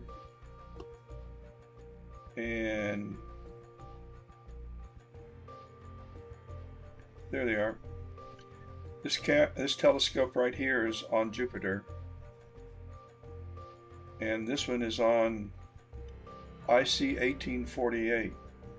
This is a wide field telescope. It's 336 millimeters, and this telescope is 5,080 millimeters.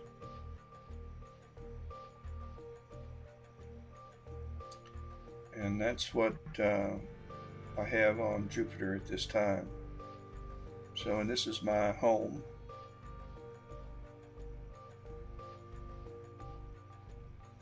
And these towels are covering my laptop's keep the dew off of them. And this is a solar telescope over here. So I have these are the telegizmos I keep on all my kits. So that's what's doing the imaging. So yes, they're my telescopes.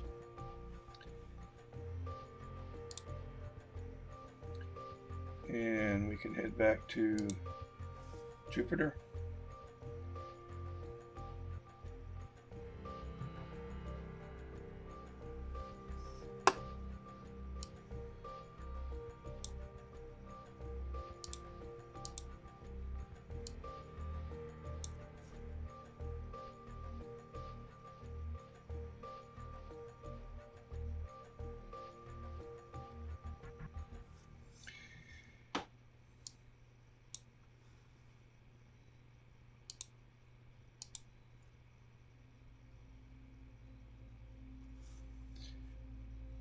Let's go over to the other telescope and see what's going on there.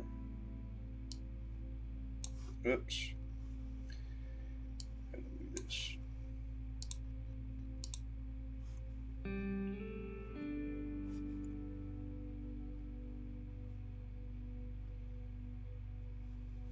This is ASI1848, Heart and Soul Nebula, and this is the sequence that I'm going to be imaging tonight.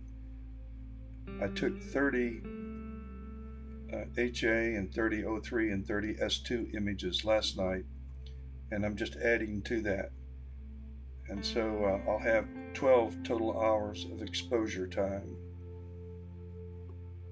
We're collecting a few photons at a time, and we're hopeful that we'll be able to render a decent image. So tonight, if all works out, sometime around 5:30 in the morning, we will have 60 HA, 60 O3, and 60 S2 images.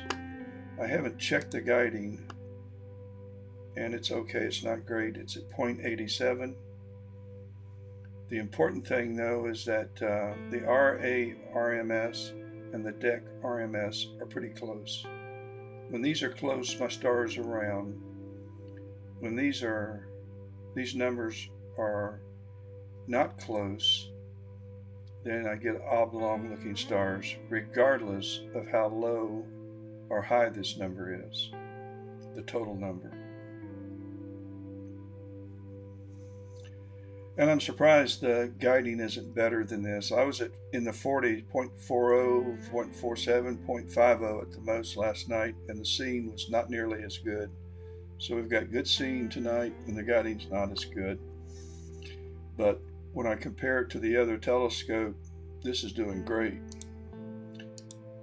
The guiding over here is tragic. I'm at 2.05. I'm around 2 points, so at least it's kind of keeping it somewhat centered. What I don't like about it is that when it sends a pulse correction, Jupiter jumps. So I'll fix that by using Castrator software to crop the background out and realign all of the Jupiter images so that when I take it into AutoStacker, it'll already be pretty much aligned by Castrator. Here's the great red spot. And yes, you're watching Jupiter live from Spartanburg, South Carolina, good old USA.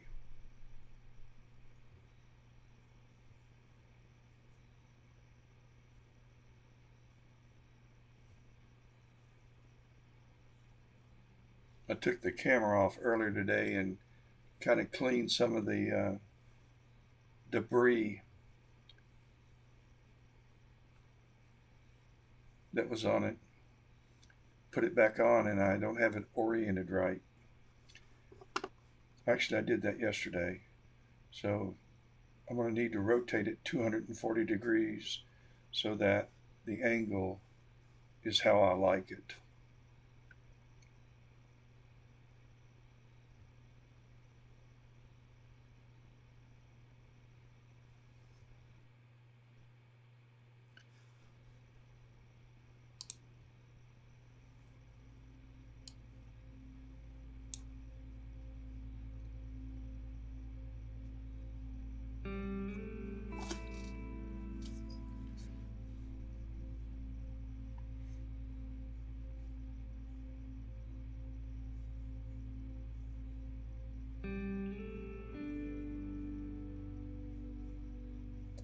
says Perkins Cove, Jerry.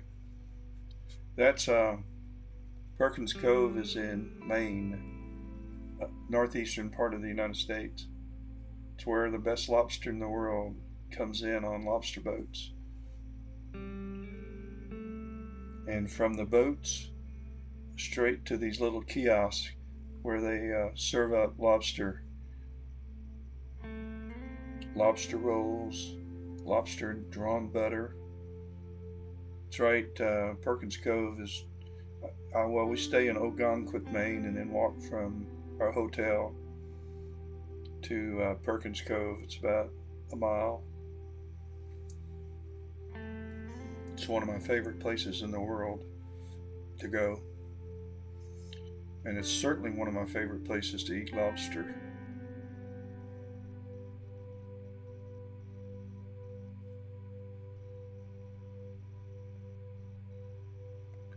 So if you're just catching on or just joining, and some of you have, this is the Great Red Spot, and it's going to be transiting the face of Jupiter for the next 3 hours and or less. And it's rotating right now. Jupiter rotates once every almost 10 hours, complete rotation. So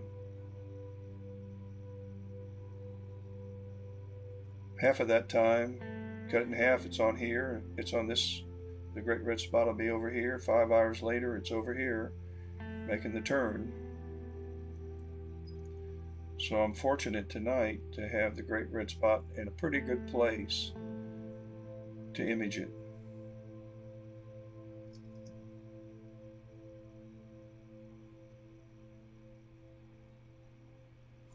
I better look and see what time Jupiter transits. Let's see, Jupiter, where are you? Right here. Okay. Let me look down here at the bottom. Culmination.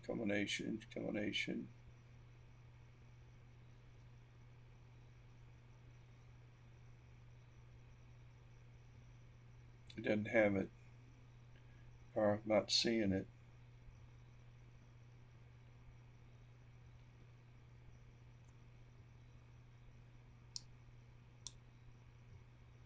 Oh, here we go. Culmination is at 12:44. Okay. Well, I'll be done by 12:30. So I'll be done by 12. I'm not going to stay up to, let's see, it's 10:30, 11:30, 12:30. Yeah.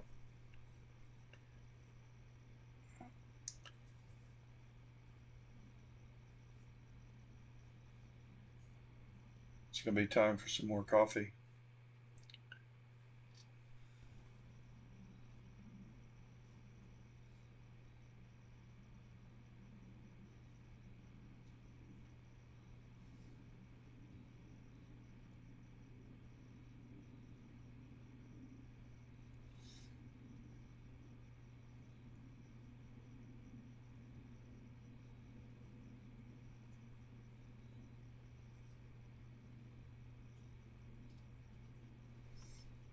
There was a correction it just made and moved Jupiter. And if you there corrected it again, and you see these spikes over here, and that's what it's doing. Trying to keep it centered.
Okay, we're on our last 5,000 frame first run.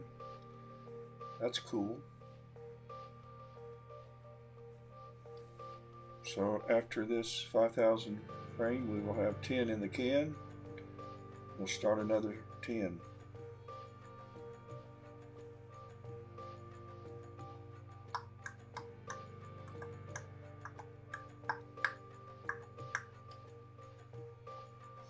I'm gonna have fun playing around with these. I'll take the 10 and I'll de-rotate them into one good image, and I'll take the 40 that I plan to do and make a time-lapse video showing the Great Red Spot transiting the face of Jupiter. So that'll be cool. No, I don't. I've live streamed to Twitter, YouTube, and Facebook.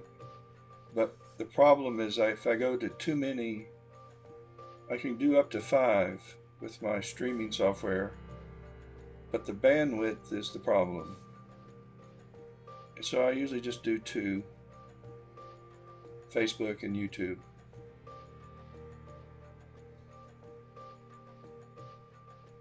The question was, do I live stream to TikTok? I can, I just don't.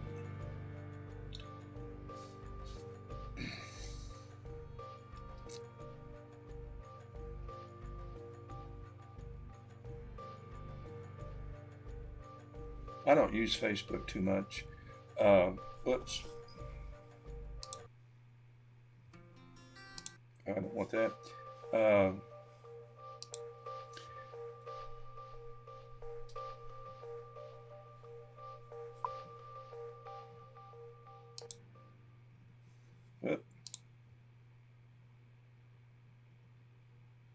Yeah, probably is more active than Facebook. Facebook's kind of lost. It's for the old timers, and I guess, but I spend most of my time when I do image really just kind of zeroing in on the YouTube channel. I do a lot of live. I do a lot of streaming on the YouTube. I think there's. I didn't realize I had close to 300 videos up on YouTube. And a lot of them are kind of tutorial types, and they're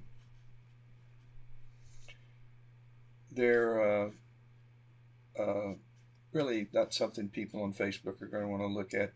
Now, I think the people on Facebook that stumble onto this like seeing the planets, but nobody's not clearly as interested in it as I am.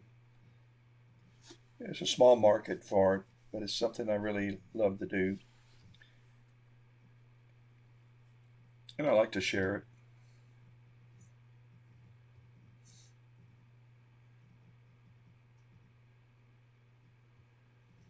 It's kind of a small community, kind of a niche market. There's not a lot of software available for astrophotography. There's more today than there was in years past, but more and more people really have gotten into astrophotography.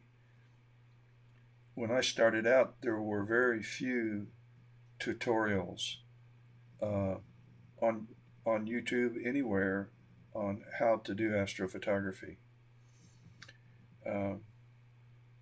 Forrest Tanaka was the first person, and he stopped doing them about 12, 13 years ago, but I learned a great deal from his videos. And I thought to myself, if I ever have anything to share, I'm going to try sharing it.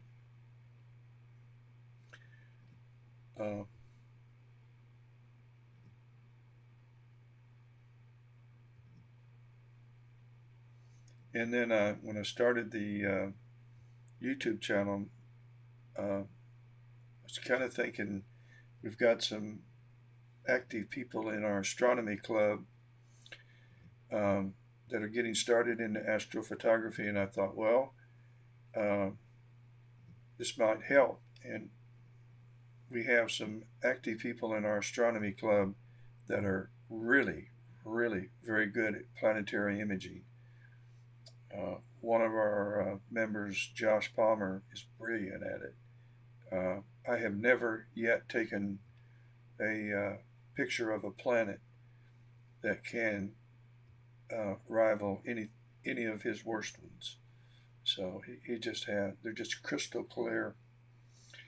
I'll need to get his permission and throw some of his up here and let you see him. He takes pictures, videos of the ISS space shuttle flying over, and it's almost as though you can reach out and touch it. They are so clear. And now he does that with a 14-inch, it may be a 16-inch telescope, a Dobson. But how he's able to do that, and he did a tutorial on the software he uses and how he does it, and I think it's going to be beyond my learning curve.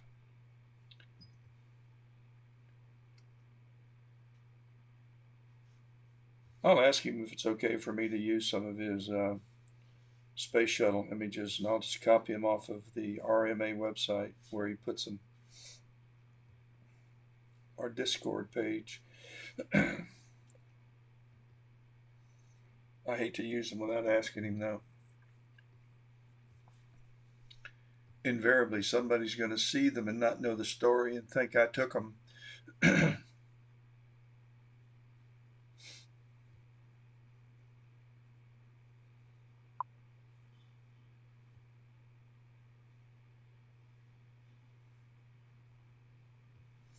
Yeah, it's really not. I wish I could tell you that I'm smart, but it isn't really as complicated. It's overwhelming when you first think about it, but it isn't. Most of this software, once you figure out how to use it, and it's not all that complicated. Getting into astrophotography, like any other hobby, though, it does require that you spend some time learning the hobby. But it's easier than golf. It's cheaper than fishing with boats and fishing gear. It's much cheaper than golf. And you can do it in your backyard. And you can do it after everybody's gone to bed. So you don't take all day Saturday, all day Sunday. It's a great hobby. And if you have grandkids and come over, you can share your hobby with them, or your kids, or neighbors who are also interested at times and come by and check things out. Really, the scene conditions have gotten really good. So, I went to sleep on the job here, and we've stopped. So let's get started with another 10. I can't do two things. I can't multitask. Well, I think I can run these two laptops at the same time and run two rigs. I guess.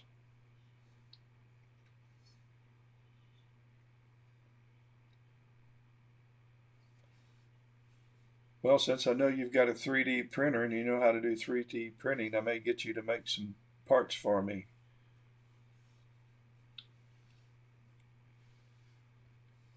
I've bought some cable devices that hold cables in place that adhere to the side of your telescope, and it kind of keeps your cables from dangling and creating guiding errors. So, yeah.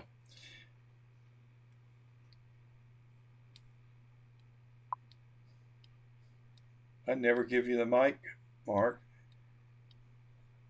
I'd keep the mic right here.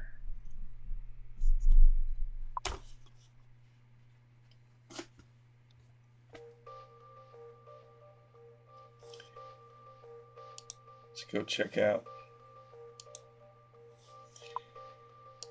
We shouldn't have any more airplanes flying through our picture. Greenville-Spartanburg airport's got very few flights going out now. So Unless we have something passing over coming from Atlanta to Charlotte, there won't be many of those. Or Atlanta, no, we won't even have any overnights now. So the airplanes are over. But the signal's getting better. This is the Heart and Soul Nebula. And currently, this is what we're imaging.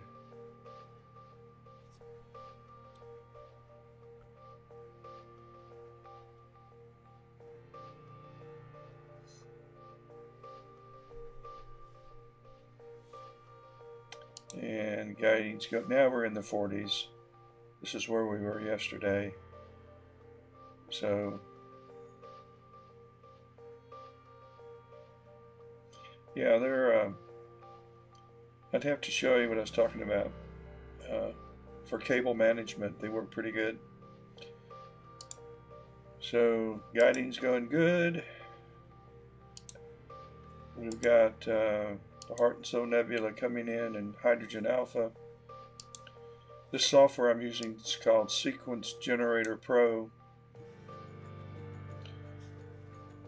And right now,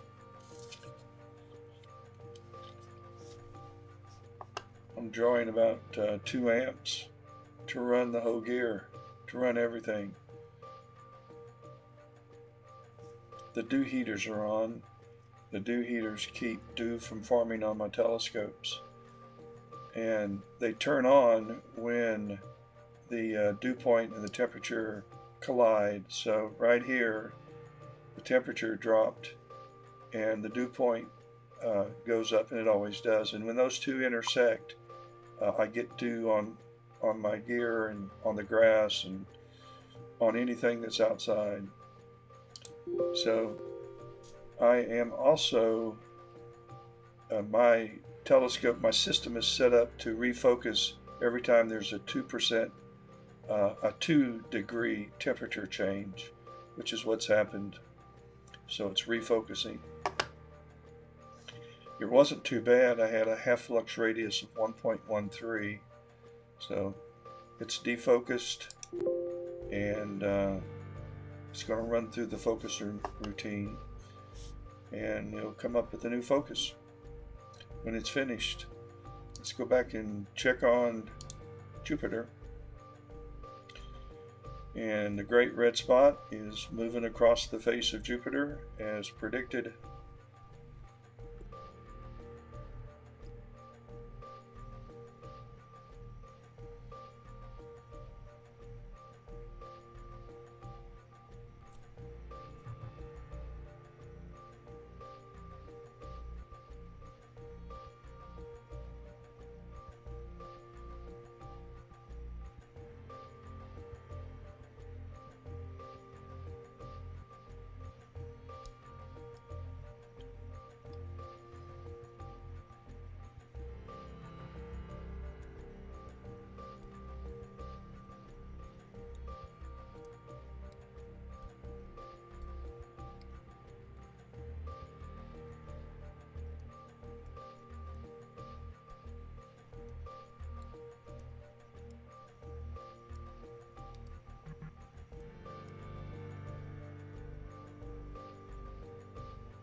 Seven remaining.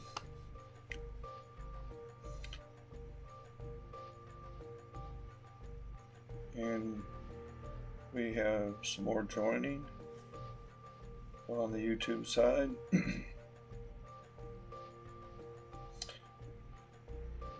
We have the great red spot transiting the face of Jupiter, and it's going to about 12:30 it will have moved to about right there. And so we're grabbing as many frames as we can, and hopefully we can do a time lapse and some pretty clean derotated images of Jupiter. So that's the plan.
Sounds like a plan, Mark.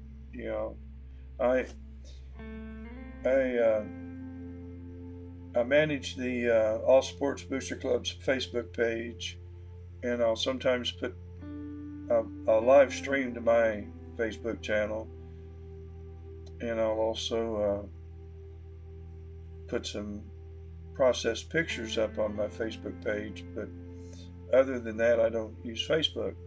Uh, so I get messages a lot of times. I don't.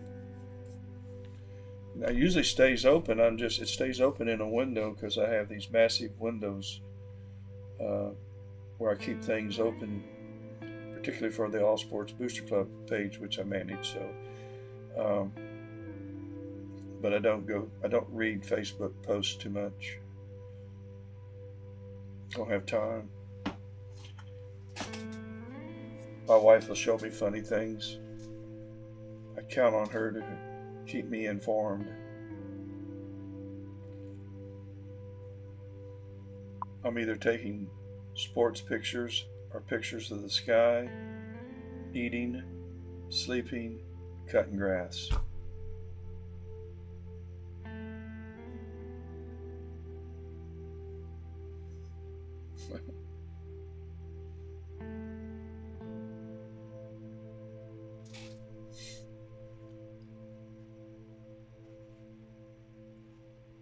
Watching movies off the Turner Movie Channel.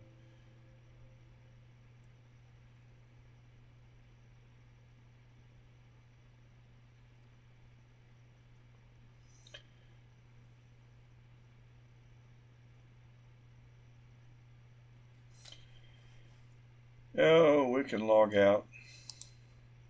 Those are the telescopes that are doing the damage.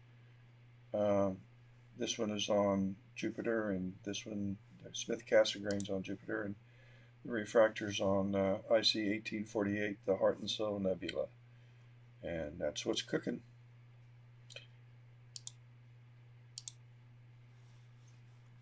So we'll close out.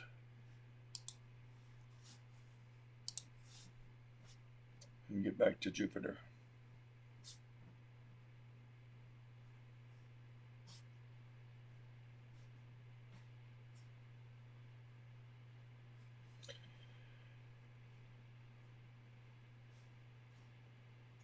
Good, thank you.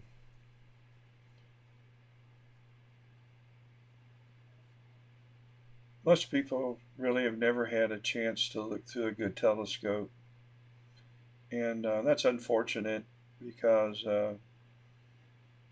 there's a lot of there are telescopes sold by the big box stores, uh,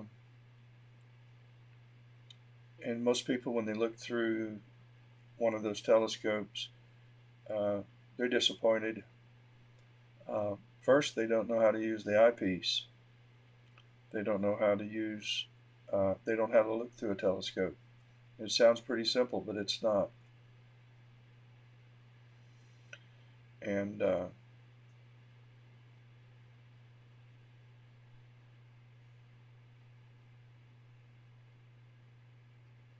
that's the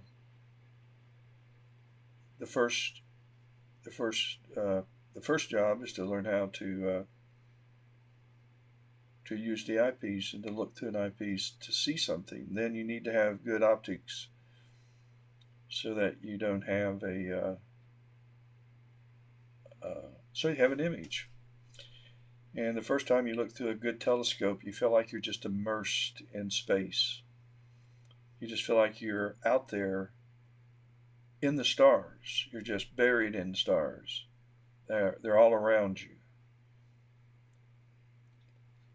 And it's quite a feeling. But it takes a good telescope and good eyepieces to deliver that kind of image. Good eyepieces with wide field views are. It's a fun night, and I don't do a lot of visual anymore. I'm an astrophotographer oriented person when it comes to deep sky and planetary imaging. It's what I enjoy doing the most. And I'm fighting for good seeing nights, and when I have them, I image all I can because they're such far and few between. And these are good. This is pretty good seeing right now. It's easy to make out the bands for me. I don't know how the compression on Facebook is showing them, and I don't know how the compression on YouTube is showing them, but the bands look good to me. The great red spot shows a lot of definition. So if I can't get a decent image out of this, it's my processing fault, skills fault, because this is turning out to be pretty good. We got 3 left, and the great red spot is getting somewhat close to the halfway point in its transit across the face. Pretty cool. No, I really don't have any desire to do that, to go into space. Really don't. Might sound odd, but no, I'm happy having both feet on the ground doing this.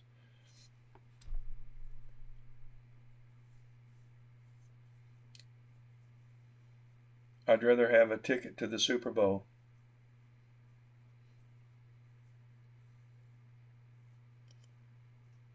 And if I went, I wouldn't want to work. I'd want to sit and watch it. I wouldn't want to photograph it.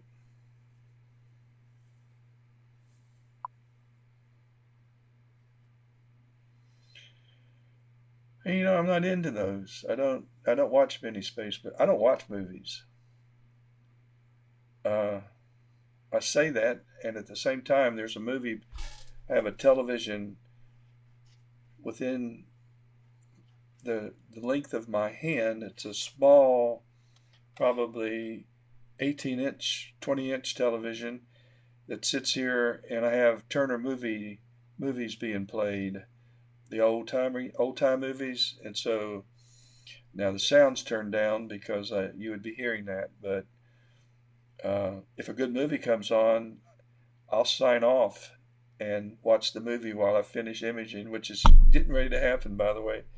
But I watch the old time movies, but I'm actually not watching it. It's going on while I'm doing other things, but I catch most of it. I'm just not a movie person. I don't have the ability to sit down and stay with it. I just get antsy. And you might add, how can I sit here and look at this planet for 3 hours? That's easy. That's easy. Oh yeah, I love Cagney. I love Bogart, Cagney, Betty Davis. Yep, Crawford, Jimmy Stewart. I like the old westerns. Bob Steele, Roy,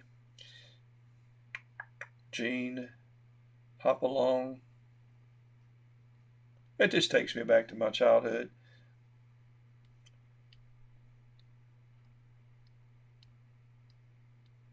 No, I have not watched Interstellar. I've not watched any of the Star Wars movies. Bits and pieces. They lose me. Star Wars and Star Trek, that sort of thing. I don't watch them.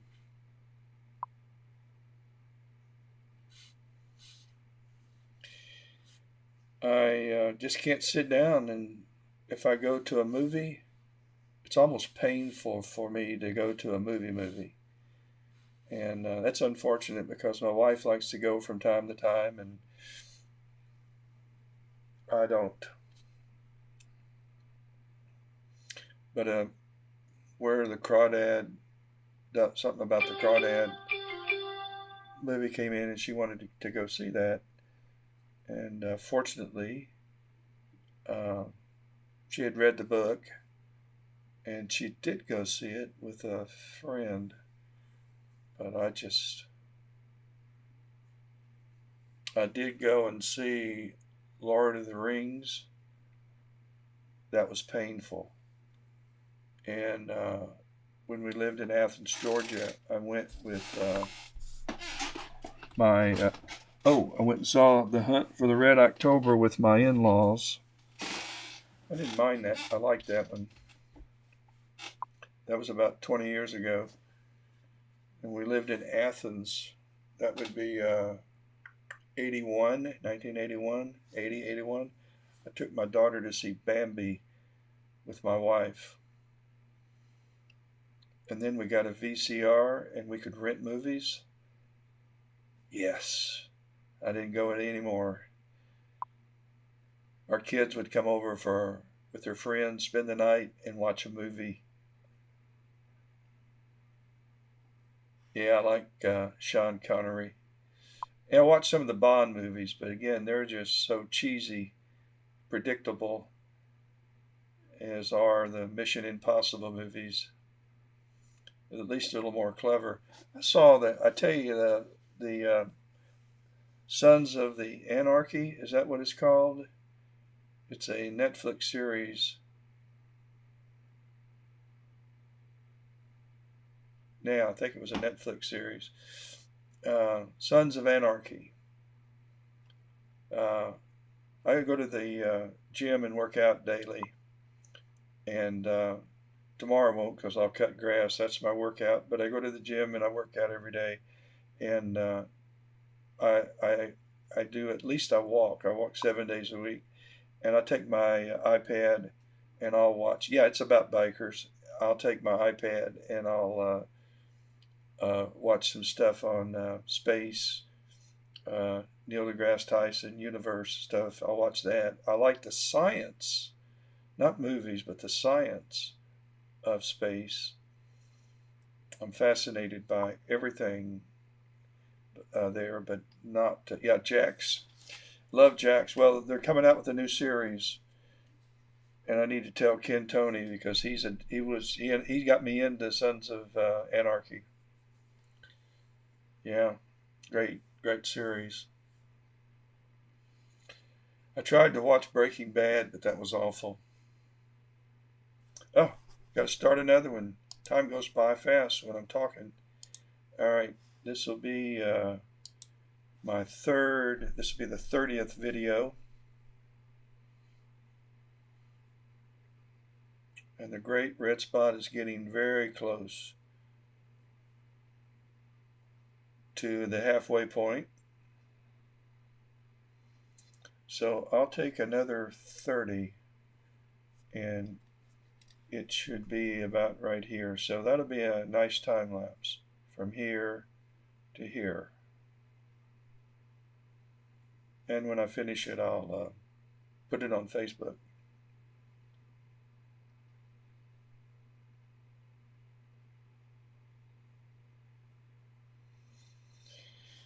Yep. Jax is my man. I don't know why I like that series. I'm not into motorcycles. I'm not about the gangster life. And Sons of Anarchy are about motorcycles and the gangster life.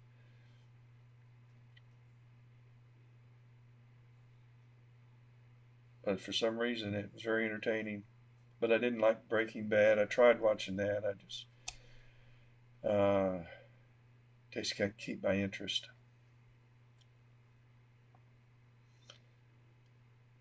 I like to Google the old Ed Sullivan shows and the old Amos and Andy shows and the old Dick Van Dyke shows and the old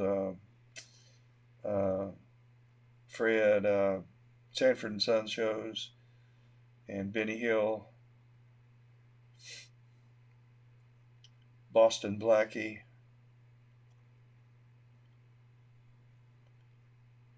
some of that's before your time.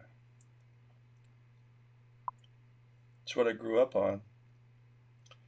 Yeah, Johnny Carson.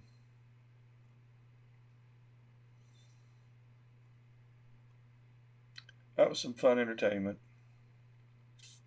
Sure was.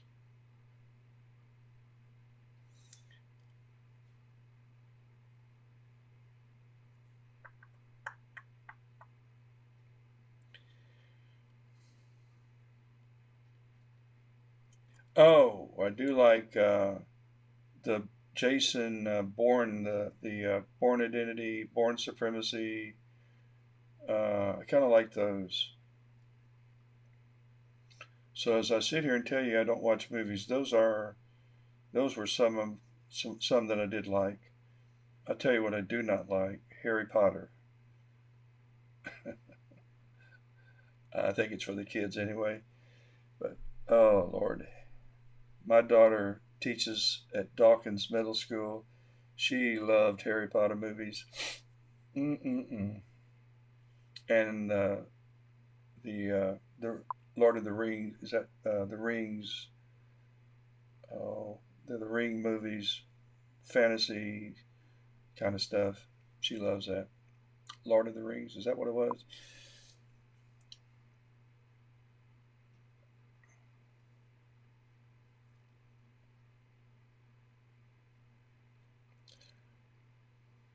Yeah, I've tried to. Well, I haven't so much as tried. My grandkids, they come and stay, and they liked Harry Potter, and I like hanging with my grandkids. So I would uh, I would be there, but I wasn't there. If that made any sense. I was with my kids and my grands, but I really wasn't paying a lot of attention to Harry and his snake friends.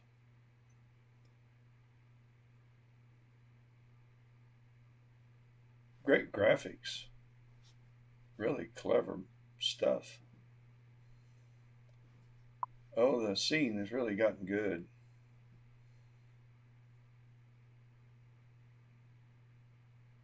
Yes.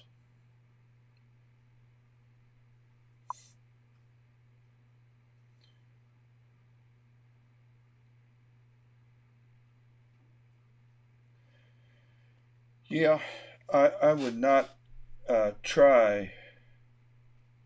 I would not try to read one of the books though. I know me. Uh, I wouldn't get started. I like Robert Holcroft, who was really the creator of the Bourne movies. Not Robert Ludlum. He wrote the Holcroft Covenant, one of my favorite books. But he was the creator of the Jason Bourne.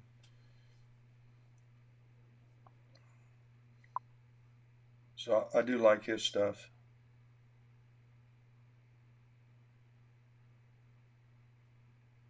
Yeah, yeah, you can see Jupiter rotating.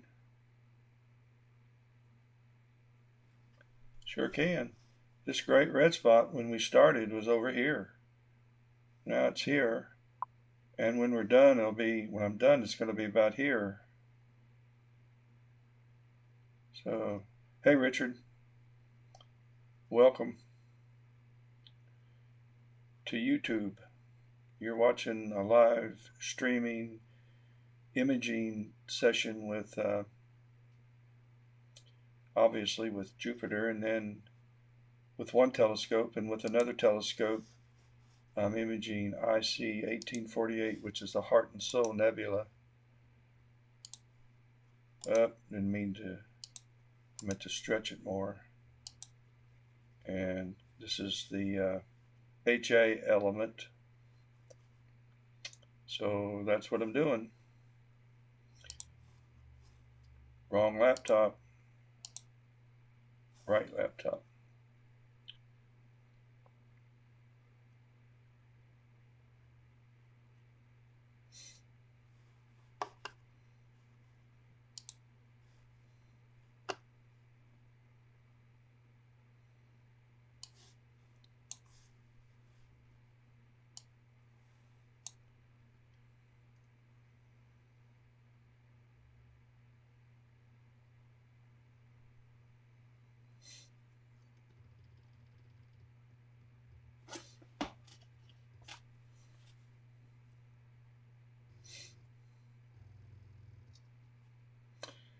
Say hi to Richard.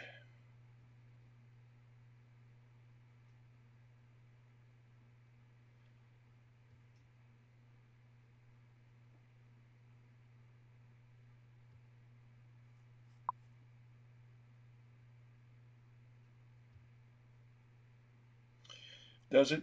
I tried watching that just the other day. It came on, and it bored me literally out of my mind. I like the song, but Lordy, I couldn't watch that. It's like watching two people fish.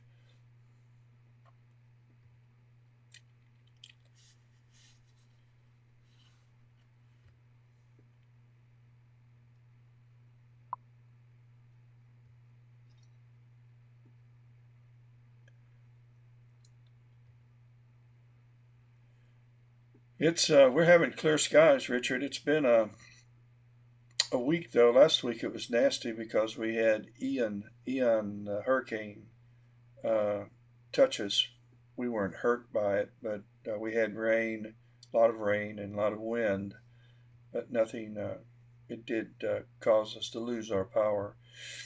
But you're getting ready to get cold. If you're in northern Illinois, Chicago land, then you're in the land of cold. The coldest I've ever been in my life is Chicago. It wasn't but like 18 or 19 degrees. It wasn't all that cold outside, but the wind was whipping in off of the lake. My son was in medical school at Northwestern, and where his lab was right on the lake, and that wind was. I wasn't dressed for it. But, oh my goodness, it was cold. 30-mile-an-hour wind on a. I had a just froze to death, and it was a wet. It was wet wind. That's such a word. Wet wind. It was cold.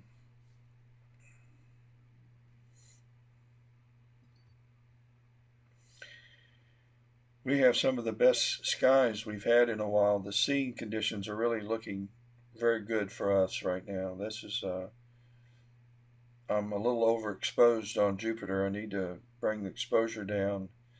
And when I finish this 10 video frame, 10 video sequence, I'm going to drop the exposure a little. It's too bright. And that'll increase my frame rate.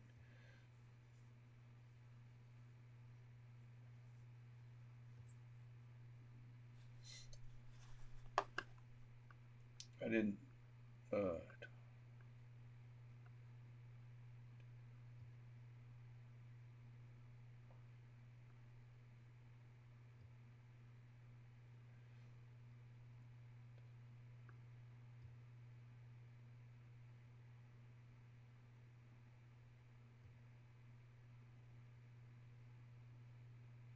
Oh, okay.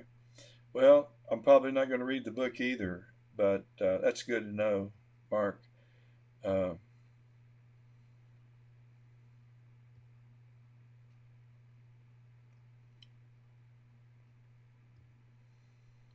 I didn't have the movie by itself, just to me, was just dead. It was just like it was dead. I couldn't imagine who financed it, who read the script and said, "Hey, I'm going to put a lot of money into this." I guess it made a lot of money, but for the life of me, I don't get it. So I need to read the book first.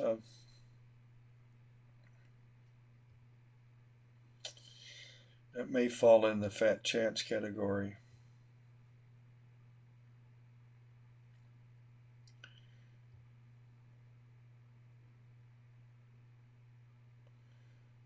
So, yep, Jupiter's rotating before our eyes.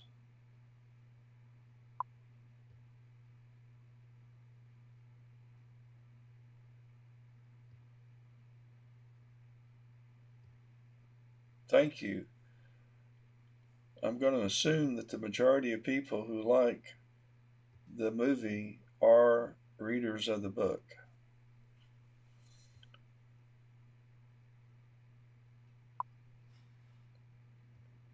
Or they're much more intelligent than I am. And that's probably a given.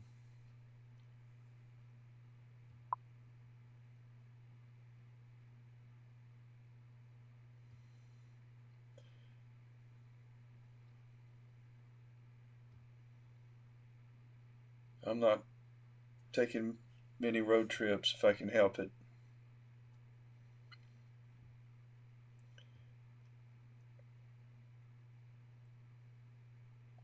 About the furthest I drive is to Greenville,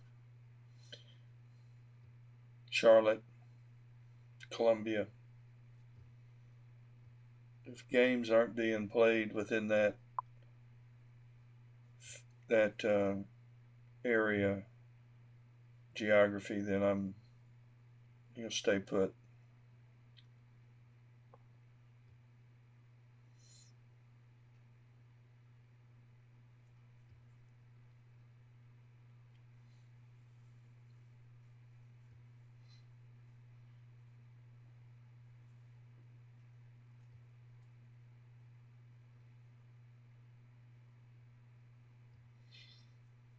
Well, you can't beat the music from the movie.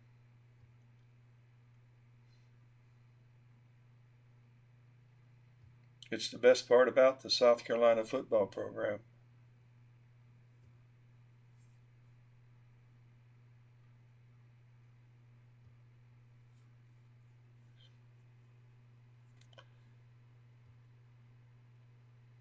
I was pulling hard for Beamer. I don't know.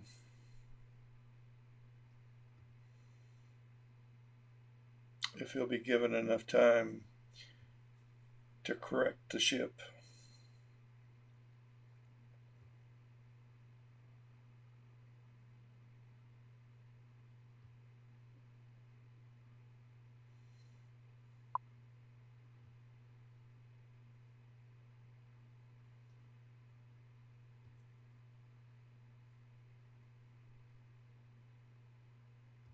Huh.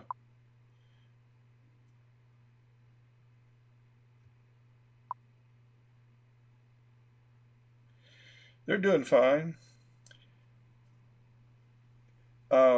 Richard, I'm using an 8-inch Smith Cassegrain. It's the Edge by Celestron, and I have a 2X Stellarvue Powermate. So that, and I'm using a 224, an ASI224 Planetary camera, and it's on an Atlas Pro mount. I'll show you. I'll bring up the observation camera outside, and there you go. This is the you know what it is. This is on Jupiter, and this is a Stellarvue 70T, and both of these mounts are Atlas Pro EQ-AZ mounts. They're the Skywatcher mounts made by OIII or sold by OIII, but they're the HEQ6 mounts.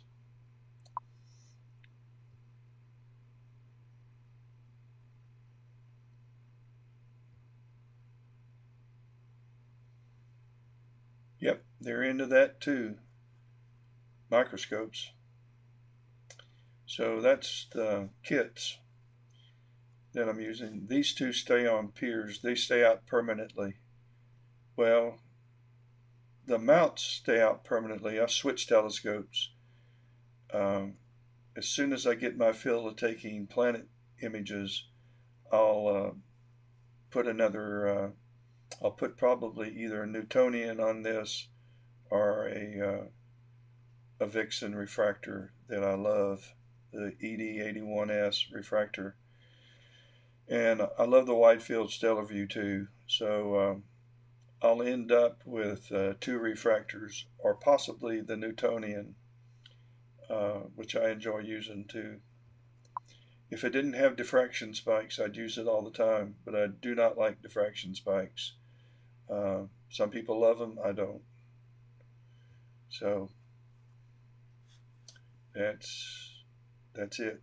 But I've figured out how I can pretty much minimize, if not eliminate them, by taking my star pictures, just taking the star background, taking 3-4 second star images, and then removing those stars and adding those to my longer exposure final image, so I can get rid of the spikes or minimize them so they're not so distracting to me. I have a friend in the Astronomy Club that uses refractors, and he adds in software, he's got software that adds diffraction spikes because he likes them. So everybody's different. I don't. He does. So we'll get rid of the outside camera and back to Jupiter.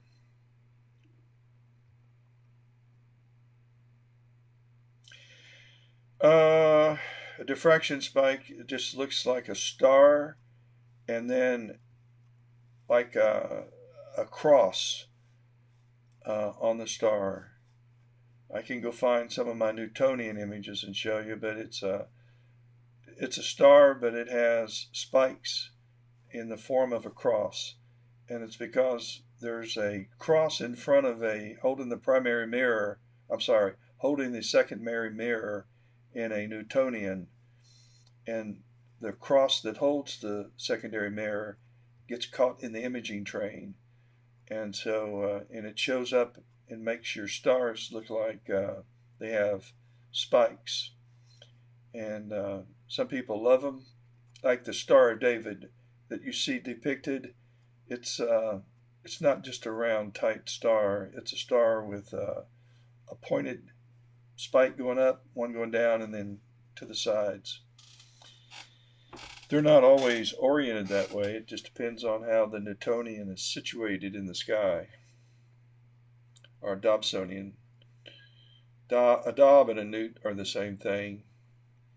It's just the Dob sits on the ground in its own little unique mount, and a Newtonian usually fits on an EQ mount, or an Alt-Az, I guess, but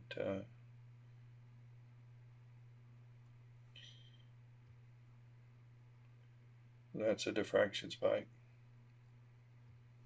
Do a little Google search of stars with diffraction spikes, and you'll see what I'm talking about. So, Mark, if you look, you can see that the great red spot, I guess it's showing up on whatever device you're using, but it's now past the halfway part of Jupiter. And if I bring up WinJupos, and let's go to real time, this is where the great red spot is right now. And it's where it is on my kit. It's right here, right where it's supposed to be. Bingo, bingo.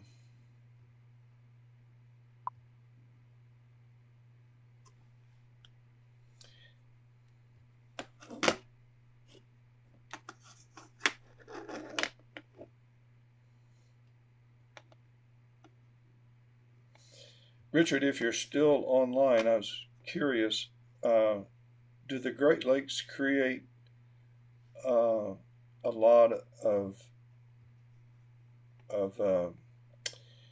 imaging or sky issues? I know you've got the pollution of the cities in north, if you're close to Chicago, and I was kind of thinking you were.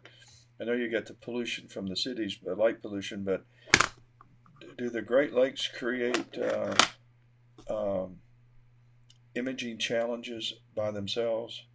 Because it is a windy city, and besides the wind affecting your telescope, which in and of itself is a problem, I was just wondering if the atmosphere is influenced by the Great Lakes.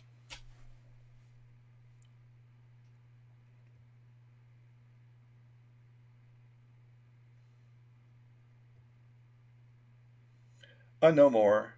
I'm not going to buy any more telescopes, Mark. I'm 78 going on 79 years old, and I don't know how many clear sky nights I get a year, but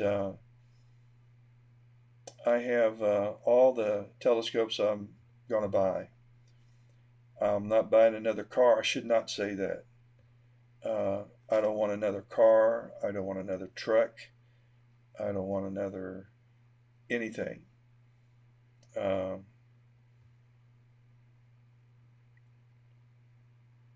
Life's been good to Mimi and I, and so I don't want to spend another nickel or penny on things that I really won't use that much.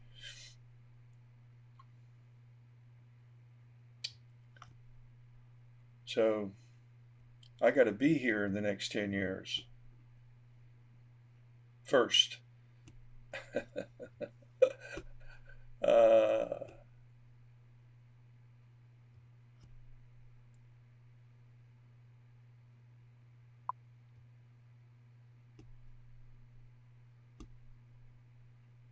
Mimi, yeah, is my wife.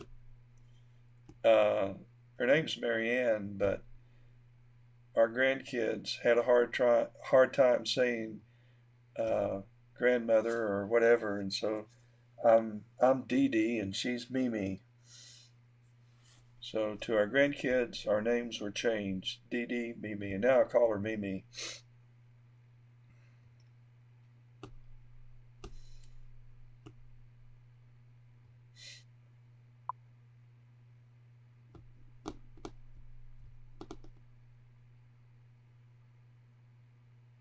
Mimi works.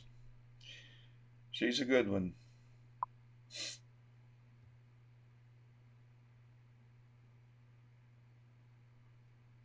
Yeah.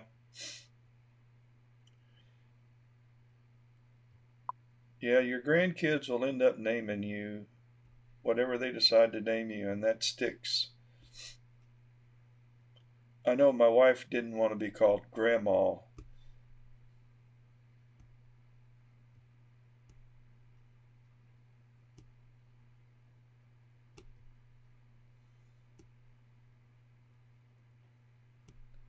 I have a song I wrote called the Garbage Truck Song and the Concrete Truck Song.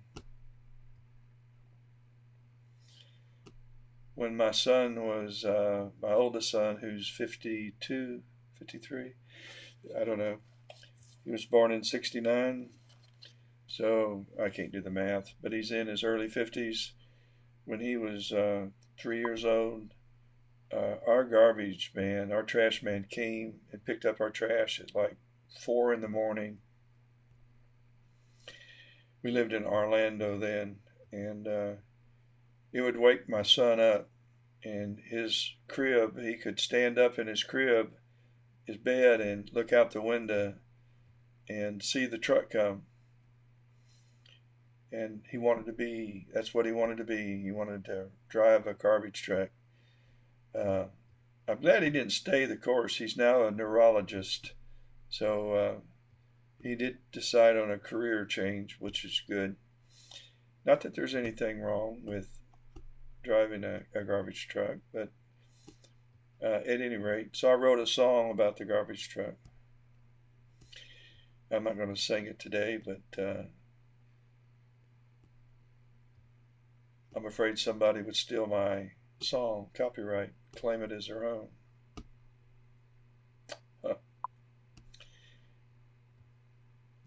No, I just wrote the garbage truck song. Early in the morning, just about to break a day, the garbage truck comes to take our garbage away. Starts out like that. Here she comes, my friend. She's coming down the road. She's coming to another house to pick up another load. She's coming to our house to pick up another load. Magazines, newspaper, and Saturday night hash. She's coming to pick up the trash. I got the song to it, play it on a guitar and a banjo. The concrete truck goes round and round, and the crane goes up and down. I was taking him on a stroller walk, and they were doing some construction near the Navy base, and it had a crane and a concrete truck and all kinds of other things. They were all working. So that's how the concrete truck song was written.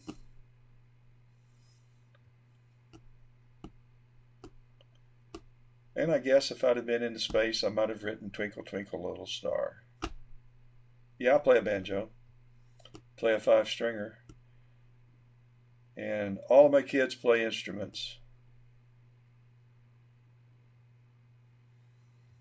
I didn't say I was good, but I play one. Guitar, started out on a guitar. When I was 5 years old, my mom entered me into the Missouri State Fair, and I played the guitar and sang a Tennessee Waltz. And my sister played the piano, and she was 4 years older, so she was 9. So I was 5 and she was 9, and we won. We won because people laughed and felt sorry for us, not because we were good. I know that now. I didn't know that then. Hey, Ethan, how's Clemson? You guys got some good weather.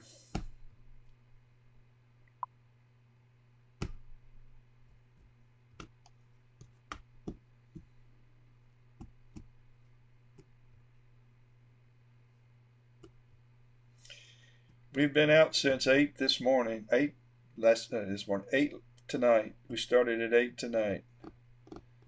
Yep.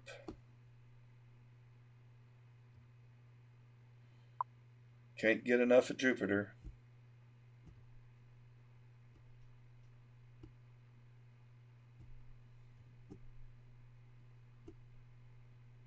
I got you. Well, I hate to hear about your dad.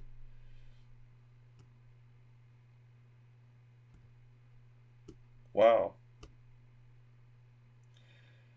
I have an Estrada guitar and a Gibson 5-string.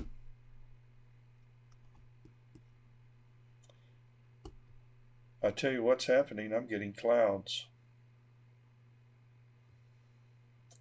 And it stopped, I stopped paying attention, so I've got a few clouds in my way here. I wonder what's going on with my other kit. Let's see if I'm having any guiding errors. Lost connection. So we've had some issues over on the other side.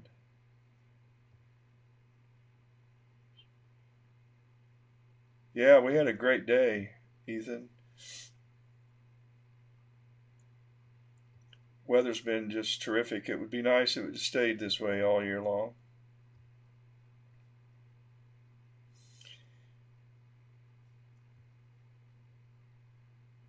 Do y'all have Florida State this weekend? That's my alma mater.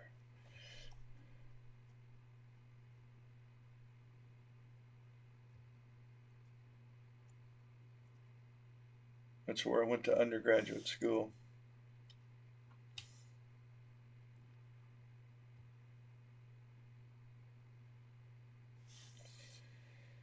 Okay, let's see, we're on,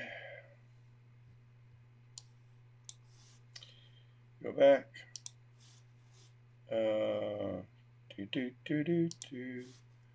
We're on 54 of 60, so we're about to finish our hydrogen alpha, and we'll be going into O3. So let me go back and get Jupiter started again.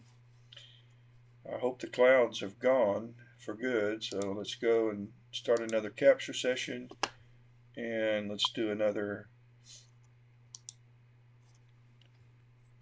10 movie files.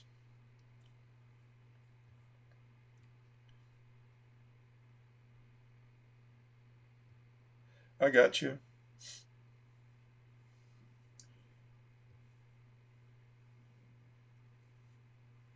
My son did medical school at Northwestern University, and actually he did medical school at the University of Minnesota, and then he went to Northwestern to get a PhD in uh, neurology. He's a developer of the cochlear implant, which is a hearing device, of the one that's being used manufactured by Advanced Bionics out of Los Angeles, actually Valencia, California. We would drive to Chicago. Can't believe I would do this, from Spartanburg. We would drive to Chicago, then up to Milwaukee. So we probably went by your house and then grab, what was that highway, and go all the way to Minneapolis, where he was in medical school. I can't think of that beautiful drive from Milwaukee to Minneapolis. Great countryside, great farmland. It's a beautiful drive in the spring or in the fall, early fall. But love that part of the country.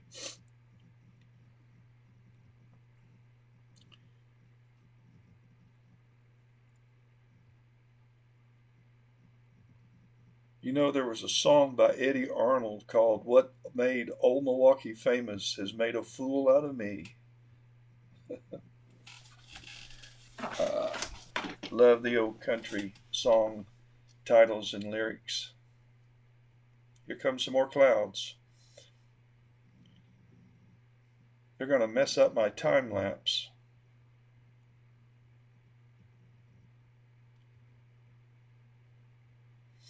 Yeah, I would have thought the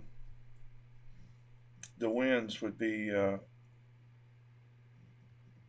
if you lived in the Chicago area, around Chicago, uh, I would have thought it would be a tough place, tough part of the world to image. And we grew up in, I grew up in Missouri, early life, and ended up in Orlando, Florida, when I was a sophomore in high school. And but if we lived on the coast, I wouldn't leave my telescopes out. Salt air's treacherous stuff.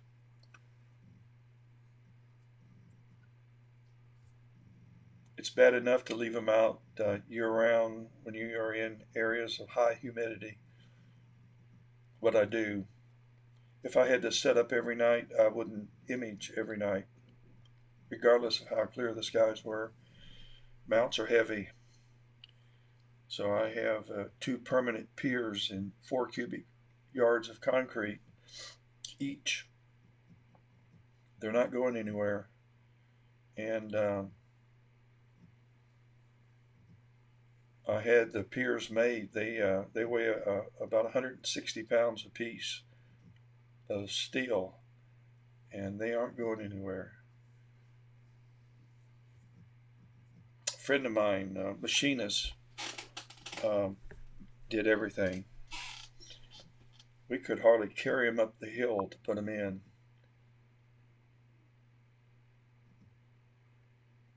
Saltwater. Saltwater's terrible. When I was in the seventh grade, we moved to New Smyrna Beach, and we had a house on the beach. Uh, and it was one of those concrete block houses back in, let's see, this would be like 1957. Nobody used those beaches in South New Smyrna. Uh, and my dad was there he built service stations, filling stations, and it would take about 3 months to build one. And we lived in central Missouri in a town called Boonville. And when he got an assignment to build a service station in Florida, Mama would want to go because she loved Florida. So Dad would rent a house, and we would go stay with him. And back in the 50s, you didn't fly home on the weekend, and you didn't drive home. They didn't have interstates.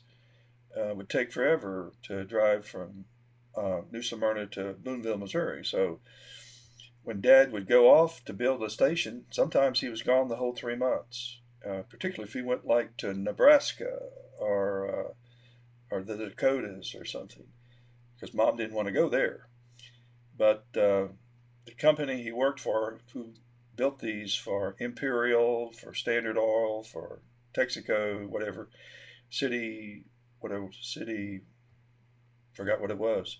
But at any rate, they would send him south during the summer or during the winter uh, to build. So I went to 19 schools from the time I was in the third grade till the time I was 15 years old and a sophomore in high school. And my dad said, "That's enough," which I appreciated.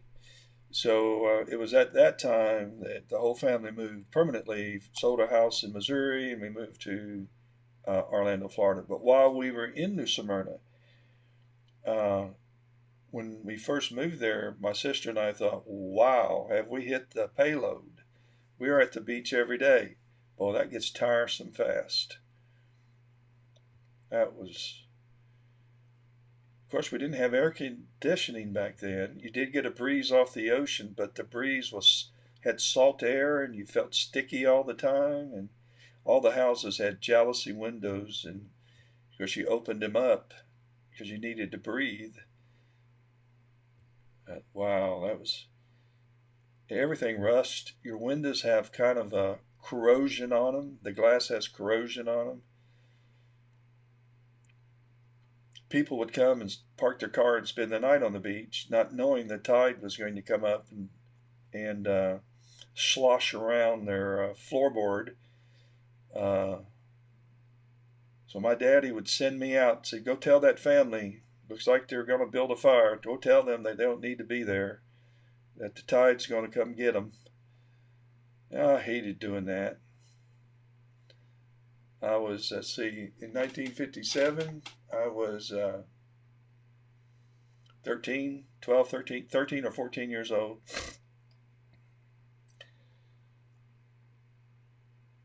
And they never listened.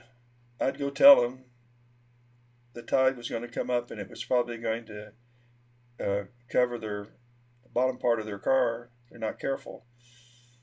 And most of them were drinking the bubbly, planning to party. But sometimes it was just a family that wanted to spend the night on the beach, and it was okay back then. I don't guess you can do it now. I don't even know if you can drive on the beach anymore. Daytona, New Smyrna. It's been so long since I've been over there. And we sold our house in Orlando about 10 years ago. My mom had passed away. And so my sister and I, we did sell it. And it's a good thing we did. It might not be here today. Eon did a number on Orlando too. Not nearly what it did on the coast, Fort Myers, Arcadia. I am so familiar with those parts of the state. But living on the beach was the worst place we've ever lived.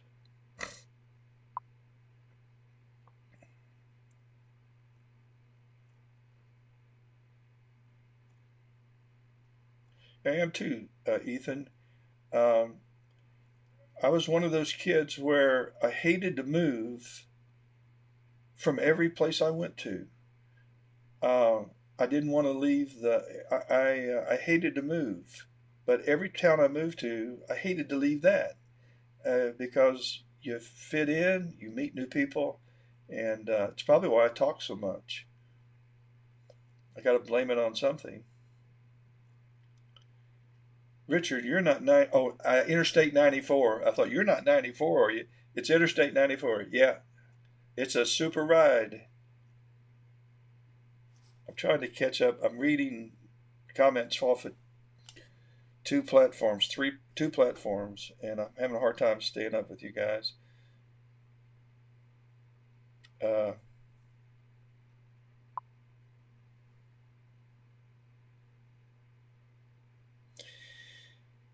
the humidity really doesn't bother me either, other than I don't like it physically. I don't like to be in it, but my telescopes are covered. Even though they stay out, I cover them with these covers that are made for telescopes called telegizmos. And you'd have to see how they're made. They're designed to protect your gear from moisture, from the heat, and from the cold. Um, and all I can say is I've used my scopes have been out. Uh, well, we moved here for it'll be 5 years in October. We downsized from we lived a mile away from here, where I couldn't leave my telescopes out because the only place I could put them up was my front yard, and I was afraid stuff would get stolen. So we when we moved here, all I wanted was clear skies, and I wanted to build an observatory. Well, I found out right away that the homeowners association wouldn't let me put up an observatory. Um, no outbuildings are allowed in our neighborhood. So I invested in one of these telegizmos because they came highly rated, but I didn't really think they would do what they said they would do. But they do. They're awesome. And you know how much humidity we get. You know how much moisture collects on the ground and on your cars and everything. Well, my scopes are dry, and they brag about if it's 90 degrees out, your scope's going to be 80. That it will keep your telescope 10 degrees below ambient, whatever ambient is. So if it's 100 degrees out, underneath will be 90. And I've never checked it. I don't care. I'm not so worried about the heat. I am worried about the sun. And so I keep an umbrella, a patio umbrella, a 9-foot one that covers both of those scopes. It doesn't reach out over the solar scope, but it covers the two pier-mounted scopes. And so I like to keep the sun from beating down on it, on both of them. It's just, I do. But it rains, the hurricane, I had them out during the hurricane and during everything else. And they're heavy covers, and they just do the job. I have to replace them depending on how much care I give them. If you're careful with them, you don't tear the it's like a tin foil, but it's real strong on the inside layer. It's like 6 layers, and the first layer is like a tin foil, and it's real strong. But I have torn them. They get hung up on something on your telescope, and you pull it off, and it won't come, and you tear it. I've done that. So I replace them about every 3 years, and they cost, depending on the size of your kit, to cover the Newtonian, the 8-inch Newtonian, that's about $200. To cover the refractors, about $130. The small Stellarvue, so anywhere between $130, $150, $60, $70 for most kits. Pretty good stuff.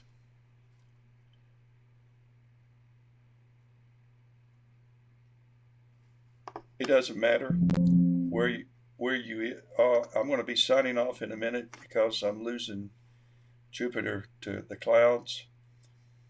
I don't know how bad it's going to be, but Marvin, it's our you can you can be on Facebook, or I'm going. You see my head going back and forth. I've got my iPhone here, and I've got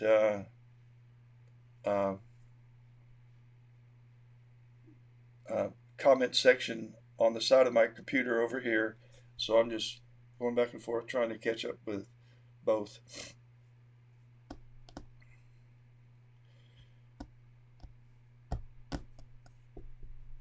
No question, though, Ethan, going to different schools, um, I really do see the benefit from it. Um, we moved to Spartanburg, and I would go up to somebody and that meet somebody, and I'd say, "Have you lived in Spartanburg all your life?" And said, "Oh, no, no, no, no. We lived in Gaffney for a while," and I have to laugh. 20 minutes away, or no, we lived in Roebuck. Uh, so no, we moved to Spartanburg a few years ago. We were in Moore, South Carolina. And for those of you who's not familiar with Spartanburg area, those are all little suburbs of Spartanburg now.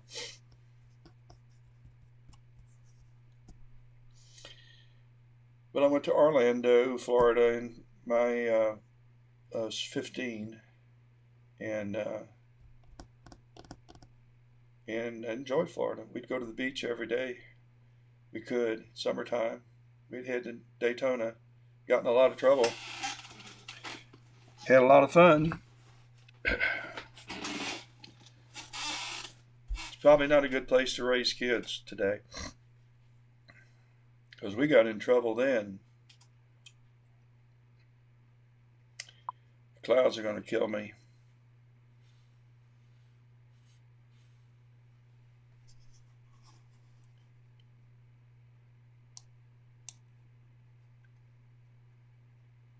Yeah. Yeah, I agree with you, Ethan. It's and a certain there's a people who have grown up in one town and their families live here, and their kids will live here. There's something to that as well. That's that's great. And my wife and I both said that when we got married, she was her dad was a colonel in the Air Force, and so she moved a lot. They came to Orlando because Orlando Air Force Base was there and McCoy Air Force Base was there. So the Air Force brought them to Orlando, and my dad's building filling stations brought him to Orlando. So we went off to different colleges, graduated, met, got married, and we decided that we would never do to our kids what our parents did to us and move a lot. And I was teaching and coaching football then in a Catholic high school in Winter Park, Florida, Bishop Moore High School. And if I could have put shoes on my children, I would have stated that. But Mars is sort of kind of small. I don't know. I do image it, and it's not as remarkable as Saturn and Jupiter, but I'll be imaging it in the next few weeks. So just hang in there with me and you'll catch it.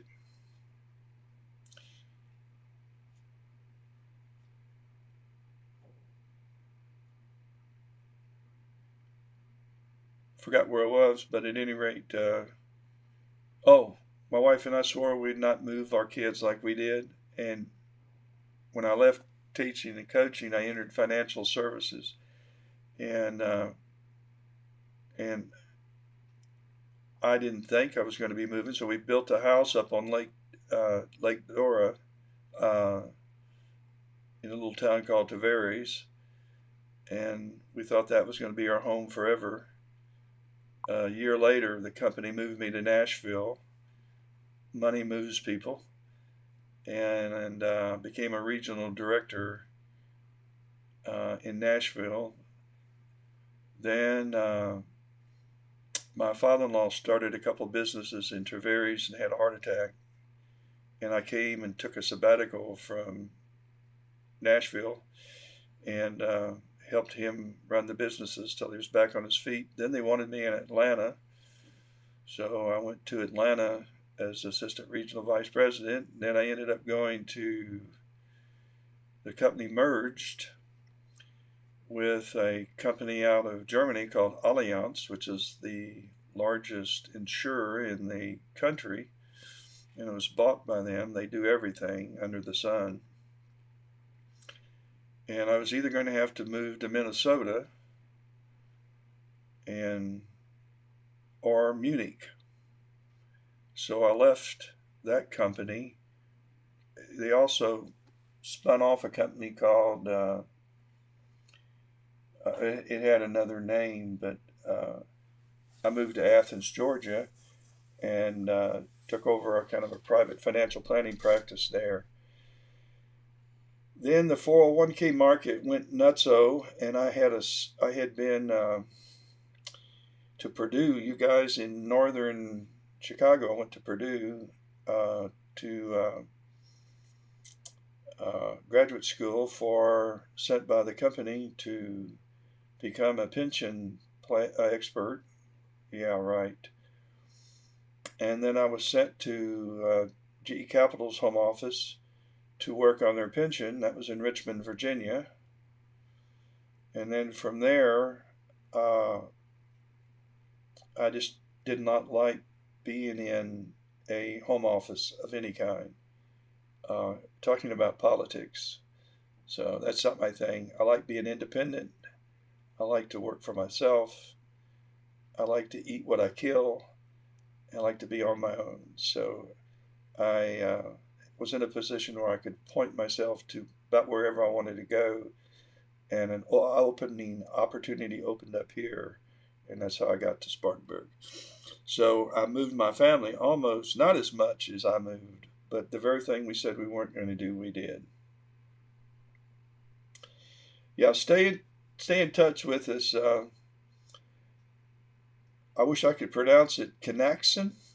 I'm trying to pronounce it phonetically, but I'm just going to call you Mr. K.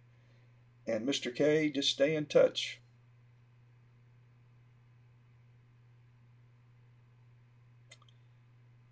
Sure will.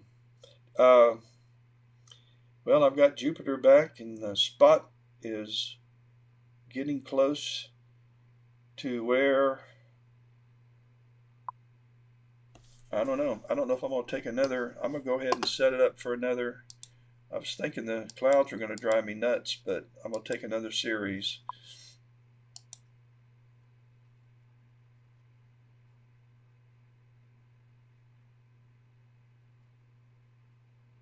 No, yet. Not yet. I killed almost all of it, but I got this piece here, and I'm going to go ahead and start eating that. I'm sorry, folks, but you're going to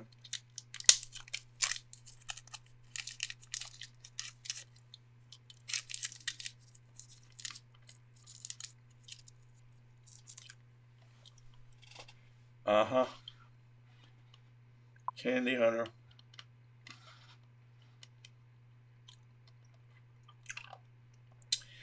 It's Roper Mountain Astronomy. I think it's $25 a year. Just Google Roper Mountain Astronomers. And yeah, that'd be good for you, Marvin, because they have star parties once a month at the Furman Observatory, which is outside Furman University on Highway 10. And it used to be an old airfield. And members bring their telescopes and set them up. And they've got two nice, good-sized scopes there for you to look out of. And there will be people there imaging and people there just talking astronomy. And then they have a regular meeting once a month. You can go to it virtually, or you can go to the Roper Mountain Science Center. The club runs the Clark Telescope at the Science Center and helps with the planetarium. But just Google RMA, Roper Mountain Astronomers website, and you can join online. You'd enjoy that. I'm sorry, folks, but I have to have something to eat. If my sucking on this piece of candy sounds as bad to you as it sounds through my headphone, I just apologize.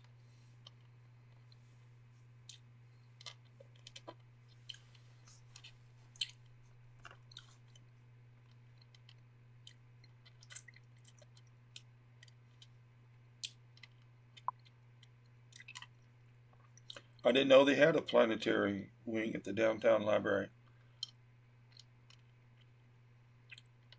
You didn't get that from me. I didn't know they had one. I'll have to check that out.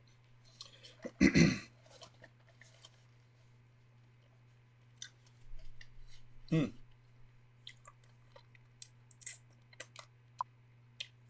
Oh, they haven't built it yet. I got you. Folks watching, we've been imaging Jupiter. I don't know when I started. Uh, Probably about 9. Oh, I do know. It's 9:30. We started at 9:30, 10:30, 11:30. We've been imaging Jupiter since 9:30, and the great red spot has moved across the face of Jupiter, and I've been taking images. Some of them are going to be screwed up because of clouds, but I hope to put a time lapse together and show the great red spot as it rotates across the face of Jupiter.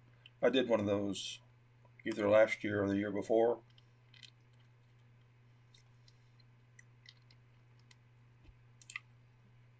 And make it into a little GIF movie.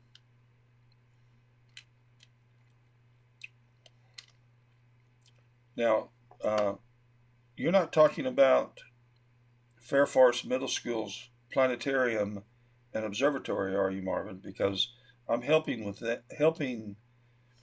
I'll be running that observatory at Fair Forest Middle School. It's a new school in Spartanburg, and they've built a planetarium that is state of the art.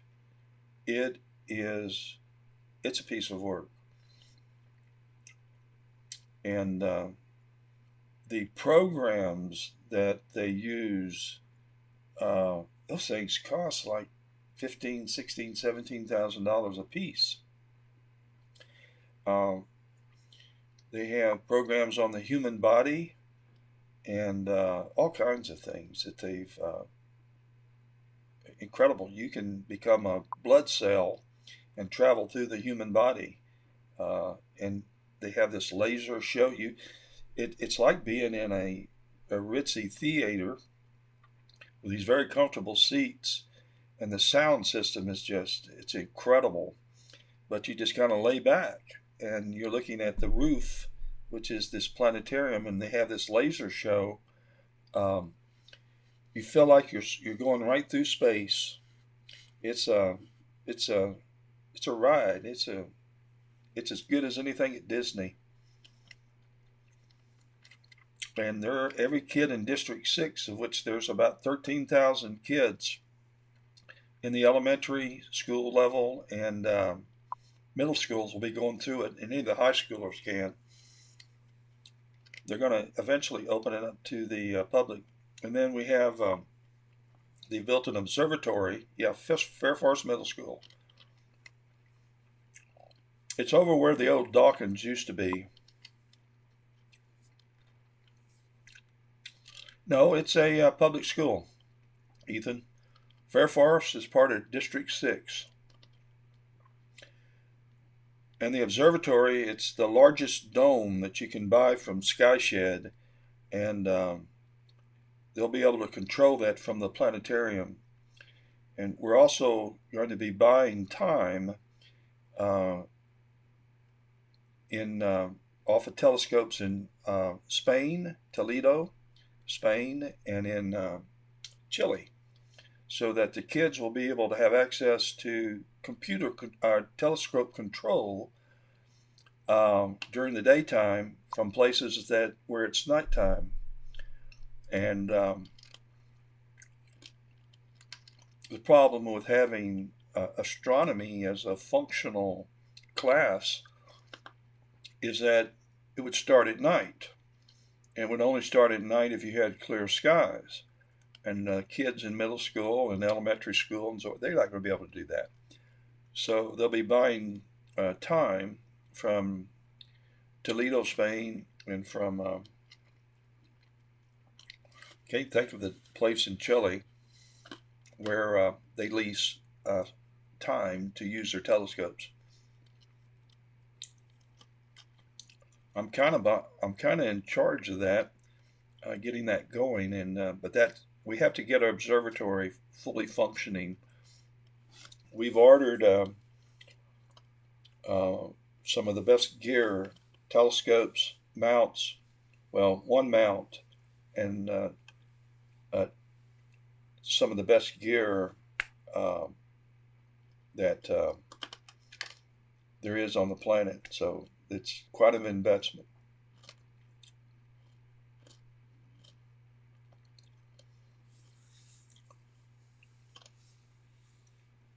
I can't tell you how much money they've tied up in just the mount and the two telescopes, three telescopes, counting the solar telescope, three telescopes. And they'll all, the telescopes will all be tandem riding together on one mount that has a 300-pound capacity. So it'll be pretty cool. So if you go to Fairforest Middle School and you drive in the back, you'll see the dome. They got it off to far enough away that's not going to be affected by the lights. And we're going to open that to the public too, so that public will be able to come in on, say, a Saturday night and go to the planetarium and take a tour of the observatory. But you really won't be in the observatory. You go to the planetarium, lay back, and watch on a laser show what I have, like you're seeing this. But the telescopes that we'll be looking at will have a lot more clarity and a lot more. It'll be a little bit different than what you're seeing here. So, District 6 has invested a great bit of money in. Yeah, it does, Ethan. It keeps them in the know. It's it's really quite an investment, and I'm tickled to death. District 6 is just a superiorly, it's a superior education system. In fact, all of Spartanburg's districts do an outstanding job. People think that schools in the South are backwards. Have them come to Dorman and go into one of the classrooms. They're like theater style, and computers built in, monitors so that the kids can spin around in their chair and the teacher can look up and see every kid's monitor. And then there's big monitors in the corners of the classroom where the kids can see the teacher. So I remember when they were building the school, they had the fiber optics that was being laid out to run all of this stuff. Was yikes. And then the College and Career Center that they built, where you can get 2 years of college while you're in high school. Credited college classes you can take.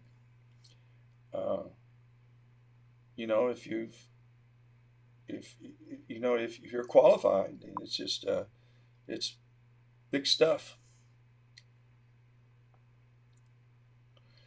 That's scary, Marvin.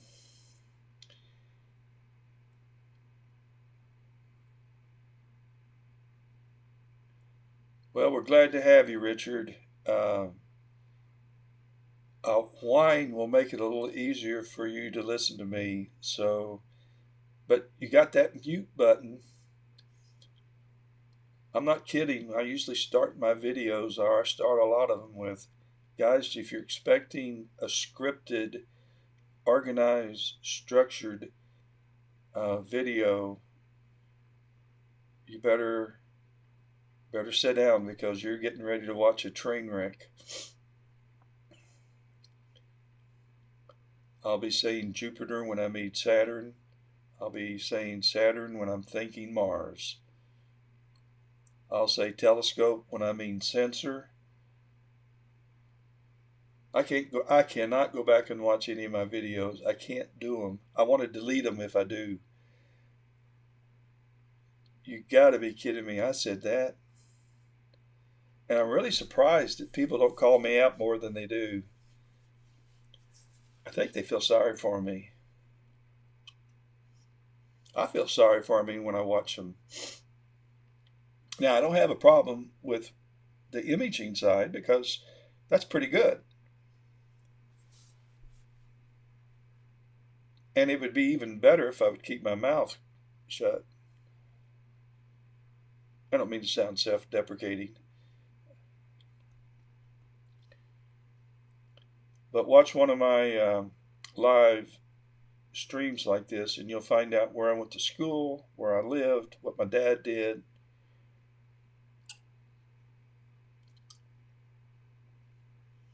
How many kids I have, what they call my wife, what I had for dinner, and my peppermint candy fix.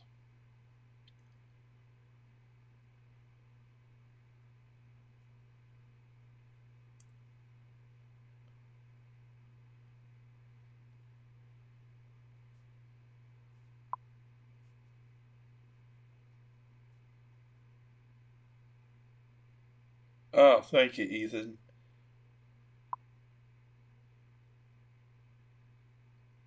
Ethan, you're one of a kind because you're the only one that probably does, but thank you for the kind words. Yeah, funny while watching Saturn. Love you.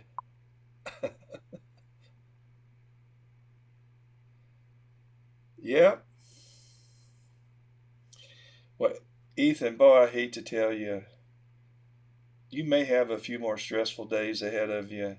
College is stressful. There's no doubt. You got to balance love life, hanging with the guys, hanging with the gals, and grades.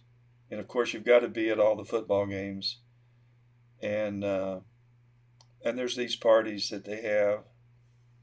And you can't miss them. And you got to live on an allowance. And that's spent 2 days into your week. Then you got to figure out what you're going to do with the rest of the week.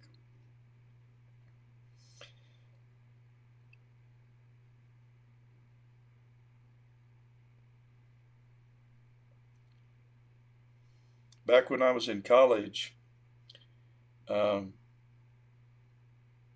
undergraduate school, well, back when I went, we had college. I started out playing college football. We had freshman football in all the larger universities, and no freshmen played on the varsity football, college varsity teams. Nobody did, but they had freshman football, and I got hip injuries, and also had some heart issues. So that didn't last long. At any rate, I was at Florida State University and loved sports. So um, that's really what I wanted to do with my life, I thought. And I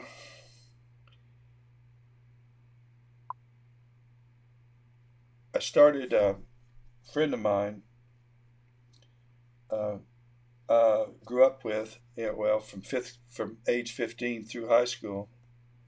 I'll just call him Wayne. That was his first name. But Wayne and I hooked up and got an apartment at Florida State, a nice one. I mean, a real nice one. And during the summers, I worked as a bellboy at Holiday Inn on the Orange Blossom Trail in Orlando. And I made more money as a bellboy than the desk clerks made. And and we didn't make a salary; we just earned tips. But I was they first opened that Holiday Inn on the Orange Blossom Trail when I was 16 years old, and I made enough money that summer to buy an Austin Healey 3000, a new one, and I spent some of that money. So and that was back then a new one cost about $4,000. So I wrecked it. I had it about 18 months in total debt, and wasn't not my fault. And the insurance company came up with some settlement money, and that, with what little savings I had left, I bought a Triumph, a TR3 Triumph Roadster. Love that car. Love the Healey too, but I love the Triumph. And I had that all through college. And it was white with a black racing stripe right down the 3 black stripes right down, one big wide one and 2 small one on each side, wire wheels. And it was a 1963 TR3, and they did away with the bodies. They should never have done that. He had a Spitfire, yeah. I mean, Sprite, wasn't it? Was it a Spitfire or a Sprint? Austin Healey Sprite. At any rate, I don't think it was the Spitfire. At any rate, they did away with the TR3 bodies in 1962. In 1962, they did away with them. But they had a surplus of them, and they started making the TR4. So the TR3 that I had was called a TR3A. It had a TR4 transmission and engine in it, and which was synchronized. It was the first synchronized transmission the Triumph Motor Company had made. And so it was a TR3A, and oh, I love that car. And I drove that through college. Made many a road trip in that. But during the summer, I would get my bellboy job if I could. And do I have some stories? I can't tell some of them. Johnny Cash came and stayed with us. The innkeeper, his name was Francis Williams. The innkeeper called me in to his office, and he asked me if I would be willing to date Sheila Graham, who was Billy Graham's daughter, and not date her, but take her out. And I didn't know who he was. I'd never heard of him. In 1960, this would be probably 62, 61. My mom had, and Dad had, but he wasn't the name he is today. And his daughter was a bit of a rebellious thing, and they had sent her to a school called Hampton DeBose Academy, which was in Altamont Springs, Florida, right next to Orlando. Right now it's part of Orlando, but back then it was another town. And I said, first thing, what are you going to ask? Is she pretty? And he said, she's an attractive girl. I don't know what the words were exactly, but he led me to believe she was pretty. I said, well, sure. It was always hard for me to build up the nerve to ask a girl out anyway. So to have this all fixed for me, I thought, yeah. As the kids would say today, I was cool with that. Or what is it they say? Can you feel me? Or something like that. Anyway, I was good with it. So something happened, and we never. Billy came. Billy would come all the time, and his wife, and because the Williams and the Grahams were good friends. The Williams that owned the Holiday Inns in Orlando, they owned all of them. They came from Tennessee, right outside of where they made the liquor, Lynchburg. Jack Daniels, is that where they make Jack? Yeah, they came from there. And Billy had from North Carolina. He went to Middle Tennessee, and I don't know whether he pastored a church there or what. But the Williamses and the Grahams are close friends. So at any rate, it never happened. But I don't know why I got off on Sheila Graham. But they were having some issues, and she did not like her school. She had just started going to Hampton DeBose. It was an all-girls school. She didn't like being there, and they thought maybe I could make her feel at home and so forth. But something happened. I don't remember what happened. Johnny Cash came, and a lot of you won't know who he is if you're not part of a certain rock and roll span of years in the USA. You wouldn't know who he is, but he came and stayed for, they did a concert, and he stayed for about a week. He and his wife, June Carter Cash. And they were nice people, but dirty. Things that stick out in my mind there. He had dirty fingernails. I noticed that in people. And heavy smokers. Of course, there were a lot of heavy smokers in the early 60s. But Fred Waring and the Pennsylvanians came and stayed. Orlando was becoming a city where, just before Disney, Disney came in about 5 years after that, but it was becoming a city that tourists were starting to stream into and build. And there was a facility where they did concerts. And so Fred Waring and the Pennsylvanians, I'd never heard of them then, and I still don't know much about them, but they were a choral group. And they did a lot of Christmas music and gospel music, and they made records, and evidently they were very successful. But the last thing they were acting Christians. They may have been Christians, but they weren't acting Christians. And I had more fun taking the ice to their rooms than I had any group of people in my entire life. So after their show, and you could imagine they had like 25 women, 25 men, and the party was on.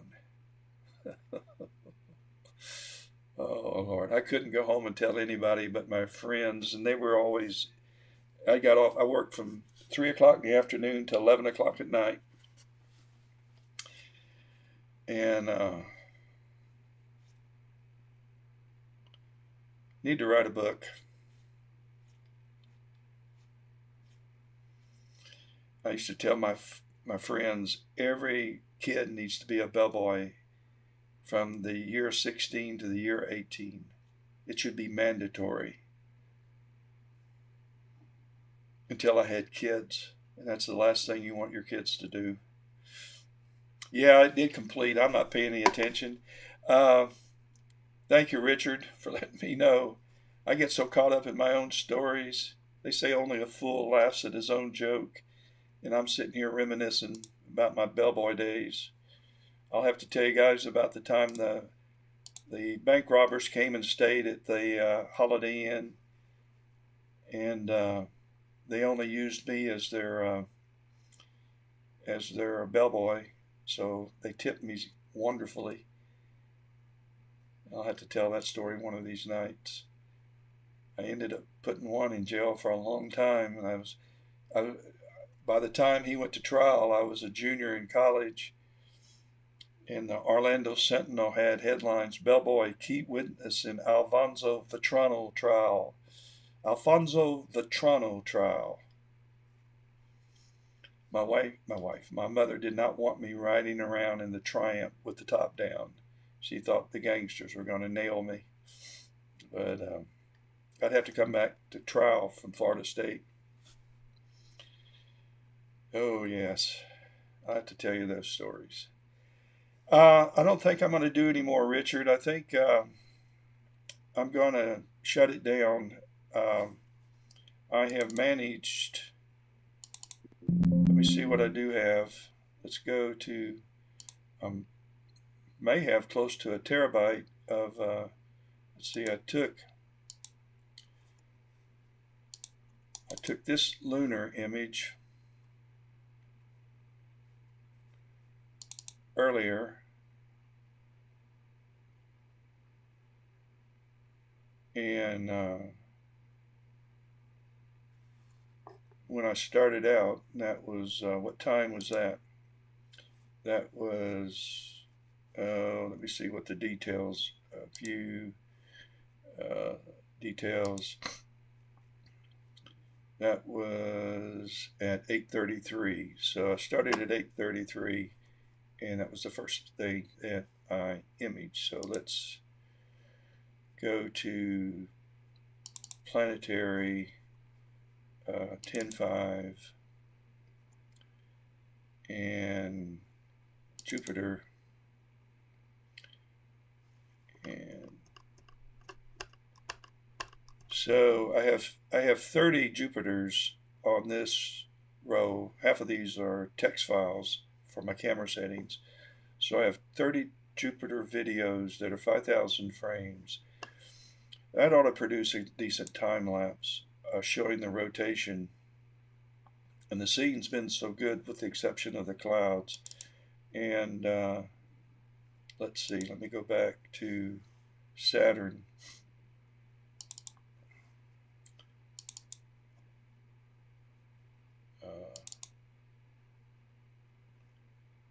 I know I have 162, no, I have 80 Saturns, but there is no rotation. Let's see what one of those looks like.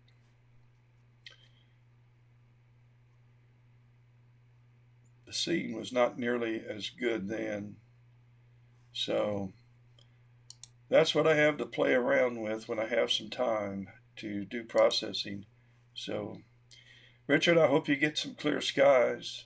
I sure do. And Ethan, um, I'm going to bid you good night, all you guys. Yeah, we always love the good football game and the parties that go along with it. So, but you all have a great night and a great tomorrow. It's a good life we have in spite of all the nutsy things that are going on. You got to believe that we have a creator that's in charge of all this. I surely do. And that's where you need to place your faith. So, guys, I'm going to catch you later. I'm trying to figure out where my sign off thing is, or I'm not going anywhere. Here we go. Big Me, the new ending. See you.